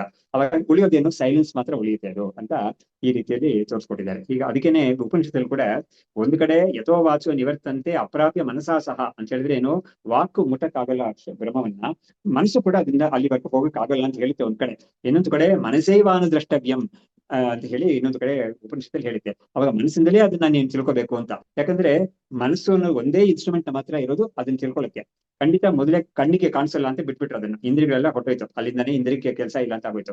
ಸರಿ, ಮನಸ್ಸು ಒಂದೇ ಒಂದು ಇರುತ್ತೆ, ಅದು ಮನಸ್ಸಿಂದಲೇ ಇದನ್ನು ಕೂಡ ನಾವು ಈ ತರ ತಿಳ್ಕೊಂಡು ಕೊನೆಯಲ್ಲಿ ಆ ಮನಸ್ಸು ಕೂಡ ನಮಗೆ ವಿಷಯವಾಗ್ತಾ ಇದೆ, ಹಾಗಾಗಿ ಸಾಕ್ಷಿಗೆ ವಿಷಯವಾಗ್ತಾ ಇದೆ ಅಂತ ಹೇಳ್ಬಿಟ್ಟು, ಮನಸ್ಸು ಅನ್ನೋ ಒಂದು ಇನ್ಸ್ಟ್ರೂಮೆಂಟ್ ಇದೆಯಲ್ಲ, ಅದು ಕೂಡ ಅನಾತ್ಮ ಕೋಟಿಗೆ ಸೇರುತ್ತೆ ಅಂತ ಹೇಳ್ಬಿಟ್ಟು, ಹೇಗೆ ಆ ಕೋಲ್ ಅದನ್ನು ಕೂಡ ಕೊನೆಯಲ್ಲಿ ಬೆಂಕಿಗೆ ಹಾಕ್ಬಿಡ್ತಾನೋ, ಆ ರೀತಿಯಲ್ಲಿ ಇದನ್ನು ಕೂಡ ನಾವು ನಿರಾಕರಣೆ ಮಾಡ್ಬೇಕಾಗುತ್ತೆ. ಅವಾಗ ನಿರಾಕರಣೆ ಮಾಡಕ್ ಆಗದೆ ಇರೋ ಒಂದು ವಸ್ತು ಇದೆಯಲ್ಲ, ಅದು ನಾವೇನೆ ಅಂತ. ಹಾಗೆ ನಮ್ಮನ್ನ ನಾವೇ ನಿರಾಕರಣೆ ಮಾಡಕ್ಕಾಗಲ್ಲ. ನೋಡಿ ಅಲ್ಲಿ ಕೂಡ ಯಾವ್ದಿದೆ ಅಂತ ಹೇಳಿದ್ರೆ, ಅನಾತ್ಮವಾಗಿರೋ ಎಲ್ಲವನ್ನೂ ಕೂಡ ನಾನು ನಿರಾಕರಣೆ ಮಾಡ್ಬೋದು, ಆದ್ರೆ ಆತ್ಮವಾಗಿರೋ ನನ್ನನ್ನೇ ಕೂಡ ನಾನು ನಿರಾಕರಣೆ ಮಾಡ್ಬೇಕು ಆಗೋದೇ ಇಲ್ಲ ಅಂತ. ಹೀಗೆ ಒಂದು ಪ್ರಕ್ರಿಯೆ ಇದರಲ್ಲಿದೆ. ಆಮೇಲೆ ಮುಂದಕ್ಕೆ, ವೇದ್ಮಿ ಇತಿ ಯದ್ ಬಲಾತ್ ಆಥ ನ ವೇದ್ಮಿ ಇತ್ಯಪಿ ಯದ್ ಬಲಾತ್ ತದ್ ಅನ್ಯ ನಿರಪೇಕ್ಷಂ ಸತ್ ಭಾತಿ ಇತಿ ಅಸ್ಮದ್ ಗುರೋಹೋ ವಚಃ. ಇದು ಯಾವ್ದು ಕೇಳ್ತಾರೆ ಅಂದ್ರೆ, ಈ ಬ್ರಹ್ಮವನ್ನ ನಾವು ಹೀಗಿದೆ ಹಾಗಿದೆ ಅಂತ ಏನು ಹೇಳಕ್ ಆಗೋದೇ ಇಲ್ಲ ಅಂತ ಮುಂಚೆ ಹೇಳಿದ್ರು. ಮಾಡಿದಾಗ ಯಾರು ಯಾವ ಒಂದು ಆಚಾರ್ಯ ಇದನ್ನ ಹೇಳಿದ್ನೋ ಅವನ್ನ ನೋಡಿ ಒಬ್ಬ ಪ್ರಶ್ನೆ ಮಾಡ್ತಾ ಇದ್ದಾನೆ. ಸರಿ, ಹಾಗಾದ್ರೆ ನೀನ್ ಹೇಗ್ ತಿಳ್ಕೊಂಡೆಪ್ಪ ನೀನು? ಯಾಕಂದ್ರೆ ಈ ಬ್ರಹ್ಮವನ್ನ ಯಾರು ಹೇಳ್ಕೊಳಕ್ ಆಗೋದೇ ಇಲ್ಲ, ಹೀಗೆ ಹೀಗೆ ಅಂತ ಹೇಳಕ್ ಆಗಲ್ಲ ಅಂತ ಹೇಳಿದಾಗ, ನೀನ್ ತಿಳ್ಕೊಂಡಿದ್ದೆ ಅಂತ ಹೇಳ್ತಾ ಇಲ್ಲ, ನೀನ್ ಹೇಗ್ ತಿಳ್ಕೊಂಡೆ ಅಂತ ಕೇಳಿದಾಗ ಅವ್ರು ಇದೆಲ್ಲ ಹೇಳ್ತಾ ಇದ್ದಾರೆ. ನಮ್ಮ ಗುರುಗಳು ನಮ್ಗೆ ಈ ತರ ಹೇಳ್ಕೊಟ್ರು ಅಂತ ಅವ್ರು ಹೇಳ್ತಾ ಇದ್ದಾರೆ. ಅದನ್ನೇ ಇಲ್ಲಿ ತೋರಿಸ್ತಾ ಇದ್ದಾರೆ. ವೇದ್ಮಿ ಇತಿ ಯದ್ಬಲಾತ್ ಅರ್ಥ, ಅಂದ್ರೆ ನಾನ್ ಇದೆಲ್ಲ ತಿಳ್ಕೊಳ್ತಾ ಇದ್ದೀನಿ ಅಂತ ಯಾವ ಒಂದು ಬಲದಿಂದ ನೀನ್ ಹೇಳಿದ್ಯೋ, ಇದೆಲ್ಲ ತಿಳಿತಾ ಇಲ್ಲ ನನಗೆ ಅಂತ ಯಾವ ಒಂದು ಬಲದಿಂದ ಹೇಳಿದ್ಯೋ, ಆ ಬಲ ಒಂದಿದೆಯಲ್ಲ, ಅದೇ ನಿನ್ನ ಸ್ವರೂಪ. ಅದೇ ನಿನ್ನ ಸ್ವರೂಪ. ಅದನ್ನ ನೀನು ವಿಷಯ ಮಾಡ್ಕೊಳಕ್ ಆಗೋದೇ ಇಲ್ಲ. ಅದು ಯಾವಾಗ್ಲೂ ಕೂಡ ವಿಷಯಾಗೇ ಇರುತ್ತೆ, ಅದು ವಿಷಯವಾಗೋದೇ ಇಲ್ಲ ಅದು ಅಂತ. ಸಬ್ಜೆಕ್ಟ್ ಅನ್ನೋದು ಆಬ್ಜೆಕ್ಟ್ ಆಗೋದೇ ಇಲ್ಲ ಯಾವಾಗ್ಲೂ ಕೂಡ. ಸಬ್ಜೆಕ್ಟ್ ಅನ್ನೋದು ಸಬ್ಜೆಕ್ಟ್ ಆಗೇ ಉಳಿಯುತ್ತೆ, ಆಬ್ಜೆಕ್ಟ್ ಅನ್ನೋದು ಕೂಡ ಆಬ್ಜೆಕ್ಟ್ ಆಗೇ ಉಳಿಯುತ್ತೆ ಯಾವಾಗ್ಲೂ ಕೂಡ. Object will never become the subject, subject also will never become the object ಅಂತ. ಹಾಗಾಗಿ ನೋಡಿ, ಅದರಲ್ಲಿ ಒಂದು ಸ್ಮಾಲ್ ಎವಲ್ಯೂಷನ್ ಅದ್ರಲ್ಲೂ ಕೂಡ ಇದೆ. ನಾವು ನಾನ್ ಸಬ್ಜೆಕ್ಟ್ ಅಂತ ನಾವು ನಮ್ಗೆ ಹೇಳ್ತೀವಿ. ಹೊರಗಡೆ ಇರೋದೆಲ್ಲ ಘಟಪಟಾದಿಗಳು, ಶಬ್ದ ಸ್ಪರ್ಶಾದಿಗಳೆಲ್ಲ ನನಗೆ ವಿಷಯವಾಗ್ತಾ ಇದೆ ಅಂತ ಹೇಳ್ಬಿಟ್ಟು ನಾನ್ ಸಬ್ಜೆಕ್ಟ್ ಅಂತ ಹೇಳ್ತೀನಿ. ಆದ್ರೆ ಆತರ ನಿಲ್ಸ್ಕೊಳಕ್ ಆಗೋದಿಲ್ಲ. ಕ್ಷೇತ್ರಕ್ಕೆ ನಮ್ ಚಾಪಿ ಮಾಂಬಿದ್ದಿಲ್ಲ ಏನ್ ಮಾಡ್ಬಿಟ್ಟು ಅವನು ಕೃಷ್ಣ ಏನ್ ಮಾಡಿದ್ದಾನೆ, ಸರಿ ನಾನ್ ತಿಳ್ಕೊಳ್ತಾ ಇದ್ದೀನಿ ಅಂತ ಹೇಳ್ಬಿಟ್ಟು ನಿನ್ನ ಕಣ್ಣು ಇಂದ್ರಿಯಗಳು ಅಥವಾ ಬಾಕಿ ಇದೆಲ್ಲ ಮನಸ್ಸು ಬುದ್ಧಿ ಅಹಂಕಾರ ಎಲ್ಲವನ್ನೂ ನೀನು ನಿನ್ನ ಹತ್ರನೇ ಇಟ್ಕೊಂಡು ಬಾಕಿ ಇದೆಲ್ಲ ನೀನು ನಾನಲ್ಲ ಅಂತ ಹೇಳ್ತಾ ಇದೆಯಲ್ಲ, ನೀನು ಈ ಬಾಡಿ ಮೈಂಡ್ ಕಾಂಪ್ಲೆಕ್ಸ್ ಕೂಡ ನೀನ್ ಅಲ್ಲ ಅಂತ ತೋರ್ಸಕ್ಕೆ 5, 6, 2 ಶ್ಲೋಕಗಳು ಬಂದಿದೆ. ಮಹಾಭೂತ ಅಹಂಕಾರೋ ಬುದ್ಧಿರ್ ಅವ್ಯಕ್ತಮೇವಚ ಇಂದ್ರಿಯಾಣಿ ದಶೈಕಂಚ ಪಂಚಚ ಇಂದ್ರಿಯ ಗೋಚರಾಹ ಇಚ್ಛಾದ್ವೇಷ ಸುಖಂ ದುಃಖಂ ಸಂಘಾತ ಚೇತನ ಧೃತಿ ಅಂತ ಎಲ್ಲವನ್ನೂ ಕೂಡ ಹೊರಗಡೆ ಇರೋ ಪ್ರಪಂಚ, ಅದನ್ನ ನಾವು ತಿಳಿಯಕ್ಕೆ ನಮ್ಮ ಹತ್ರ ಇರೋ ಇಂದ್ರಿಯಗಳು, ಆಮೇಲೆ ಇಂದ್ರಿಯಗಳ ಮುಖಾಂತರ ತಿಳ್ಕೊಂಡಾಗ ಮನಸ್ಸಲ್ಲಿ ಏನೇನು ಪರಿಣಾಮ ಉಂಟಾಗುತ್ತೋ ಇಚ್ಛಾದ್ವೇಷ ಸುಖ ದುಃಖ ಅಂತ, ಅದೆಲ್ಲವೂ ಕೂಡ ಅನಾತ್ಮ ಅಂತ ತೋರಿಸಿ ಎಲ್ಲವನ್ನೂ ಕೂಡ ನಿರಾಕರಣೆ ಮಾಡಿದಾಗ ನಾವಾಗಿ ಏನ್ ಉಳಿತೆ ಅಂತ ಹೇಳಿದ್ರೆ, ಇದೆಲ್ಲವನ್ನೂ ಕೂಡ ಯಾರು ನಿರಾಕರಣೆ ಮಾಡ್ತಾನೋ ಅಂತ ಹೇಳುವಾಗ ನಾವು ಲಿಂಗದ ಮೇಲೆ ಇದಿಲ್ಲ, ಫೋಕಸ್ ಇಲ್ಲ. ಇಟ್ ಇಸ್ ಹ್ಯೂಮನ್, ಅದು ಜೆಂಡರ್ ಅನ್ನೋದೇ ಕೆಲಸ ಮಾಡೋದೇ ಇಲ್ಲ. ಹಾಗಾಗಿ ಯಾವ ಒಂದು ಮನಸ್ಸಿಂದ ಇದೆಲ್ಲ ಮಾಡ್ತೀವೋ ಆ ಮನಸ್ಸು ಕೂಡ ಕೊನೆಯಲ್ಲಿ ಅನಾತ್ಮಗೆ ಹೋಗುತ್ತೆ ಅದು ಅಂತ. ಹೀಗೆ ವೇದ್ಮಿ ಇತಿ ಯದ್ಬಲಾತ್ ಅರ್ಥ, ನಾನು ಇದೆಲ್ಲ ತಿಳಿತಾ ಇದ್ದೀನಿ ಅಂತ ನೀನು ಯಾವ ಬಲದಿಂದ ಹೇಳಿದ್ರು, ಯಾವ ಬಲ? ಅದು ಸಾಕ್ಷಿ ಬಲ. ಸಾಕ್ಷಿ ಅನ್ನೋದ್ರಿಂದಾನೇ ನಮ್ಗೆ ಇದೆಲ್ಲ ತಿಳಿತಾ ಇದೆ. ಅದೇ ತರ ನ ವೇದ್ಮಿ ಅಂತ ಅದನ್ನು ಕೂಡ ನೀನ್ ಯಾವ ಬಲದಿಂದ ಹೇಳ್ತಾ ಇದೆಯೋ ಆ ಸ್ವರೂಪ ಇದೆಯಲ್ಲ, ಅದು ತತ್ ಅನ್ಯ ನಿರಪೇಕ್ಷ ಸತ್ ಭಾತಿ, ಅದು ಬಾಕಿ ಇನ್ನೊಂದ್ರ ಒಂದು ಬೇಕಿಲ್ದೆ ಅದು ಮಾತ್ರ ಸ್ವಪ್ರಕಾಶವಾಗಿ ಇದು ಬೆಳಗ್ತಾ ಇದೆ. ಅದು ಅದೇ ನಮ್ಮ ವಾಸ್ತವಾದ ಸ್ವರೂಪ ಅಂತ ಅಸ್ಮತ್ ಗುರೋಹ ವಚಃ ಅಂತ ಇವ್ರು ಹೇಳ್ತಾ ಇದ್ದಾರೆ. ನಮ್ಮ ಗುರುಗಳು ನಮ್ಗೆ ಇದೇ ತರ ಹೇಳ್ಕೊಟ್ರು ಅಂತ. ಸರಿ, ಇವ್ರು ಕೂಡ ಬಾಕಿ ಅವ್ರಿಗೆ ಅದೇ ತರ ಹೇಳ್ಕೊಡ್ತಾರೆ, ಅವರು ಕೂಡ ಇನ್ನೊಬ್ಬರಿಗೆ ಅದೇ ತರ ಹೇಳ್ಕೊಡ್ತಾರೆ. ಆ ಒಂದು ವಿಷಯ ಚೇಂಜ್ ಆಗೋದೇ ಇಲ್ಲ. ಆದ್ರೆ ಏನ್ ಚೇಂಜ್ ಆಗ್ಬೋದು ಅಂತ ಹೇಳಿದ್ರೆ, ಒಂದು 50-60 ವರ್ಷಕ್ಕೆ ಮುಂಚೆ ನಮ್ಗೆ ಕೆಲವು ಉದಾಹರಣೆಗಳು ಕೊಡಕ್ ಆಗ್ತಾ ಇರ್ಲಿಲ್ಲ, ಅದೆಲ್ಲ ನಮ್ಗೆ ಕೊಡಕ್ಕಾಗುತ್ತೆ. ಸೊ ಇದು ಇದೆಯಲ್ಲ, ಏನೋ ಉದಾಹರಣೆ ಅಂತ ಇದೆಯಲ್ಲ, ಅದಕ್ಕೆ ನಿಯಮ ಇಲ್ಲ. ಅದು ಯಾವ ಸಮಯದಲ್ಲಿ ಬೇಕಾದ್ರೆ ನಮಗೆ ಸಿಕ್ಕಿದ್ರೆ ಅದಕ್ಕೆ ತರ್ಕ ಅಂತ ಹೇಳ್ತೀವಿ ನಾವು. ತರ್ಕದಲ್ಲಿ ಇದು ಉದಾಹರಣೆ ಅಂತ ಒಂದು ಬರುತ್ತೆ, ದೃಷ್ಟಾಂತ ಒಂದು ಬರುತ್ತೆ. ಅದು ಅದಕ್ಕೇನೆ ನೋಡಿ, ಕೆಲವರು ಯಾರೋ ಒಬ್ರು ನಿನ್ನೆ ನೋಡ್ದೆ, ಅವರು ಅದ್ವೈತಿ ಅಲ್ಲ, ಬೇರೆ ಒಬ್ರು. ಅವರು ಈ ಅದ್ವೈತದಲ್ಲಿ ಇವರು ರಜಸರ್ಪ ಅಂತೆಲ್ಲ ಹೇಳ್ತಾ ಇದಾರಲ್ಲ, ಹೇಳ್ತಾ ಇದಾರ, ಅದು 1500 ವರ್ಷಕ್ಕೆ ಮುಂಚೆ ಅಲ್ಲ, ಅದೇನು ಇರ್ಲೇ ಇಲ್ಲ ಅಂತ, ಉದಾಹರಣೆ ಎಲ್ಲ ಇರ್ಲೇ ಇಲ್ಲ ಅಂತ ಅವರು ಒಂದು ಆಪಾದನೆ ಮಾಡಿದ್ರು. ಅವರು ಇವ್ರಿಗೆ ಕಲ್ಪನೆ ಮಾಡ್ಕೊಟ್ಟಿದ್ದಾರೆ ಅಂತ. ಅವಾಗ ನನ್ಗೆ ನನ್ಗೆ ಏನು ಬರೀಕ್ ಹೋಗ್ಲಿಲ್ಲ ಅವ್ರಲ್ಲಿ. ಆದ್ರೆ ನನ್ಗೆ ಏನ್ ಅನಿಸುತ್ತೆ ಹೇಳಿದ್ರೆ, ಉದಾಹರಣೆ ಅನ್ನೋದು ನಿನ್ಗೆ ಉಪನಿಷತ್ತಲ್ಲೇ ಕೊಡ್ಬೇಕು ಅಂತ ಏನು ಅವಶ್ಯಕತೆ ಇಲ್ಲ, ಅದು ಬುದ್ಧಿಗೆ ಸೇರಿದರು. ಯಾಕಂದ್ರೆ ನೋಡಿ, ನಮ್ಗೆ ಈ ಒಂದು ದುರೂಹವಾದ ಈ ವೇದಾಂತ ತತ್ವವನ್ನ ಹೇಳ್ಕೊಡಕ್ಕೆ ನಮ್ಗೆ ಪ್ರಮಾಣಗಳು ಬೇಕಾದಷ್ಟು ಕೊಟ್ಟಿದ್ದಾರೆ. ಶ್ರುತಿ, ಯುಕ್ತಿ, ಅನುಭವ, 3 ಮುಖ್ಯವಾಗಿ ಹೇಳ್ಕೊಂಡ್ರೆ ಇದು 3 ಇದೆ.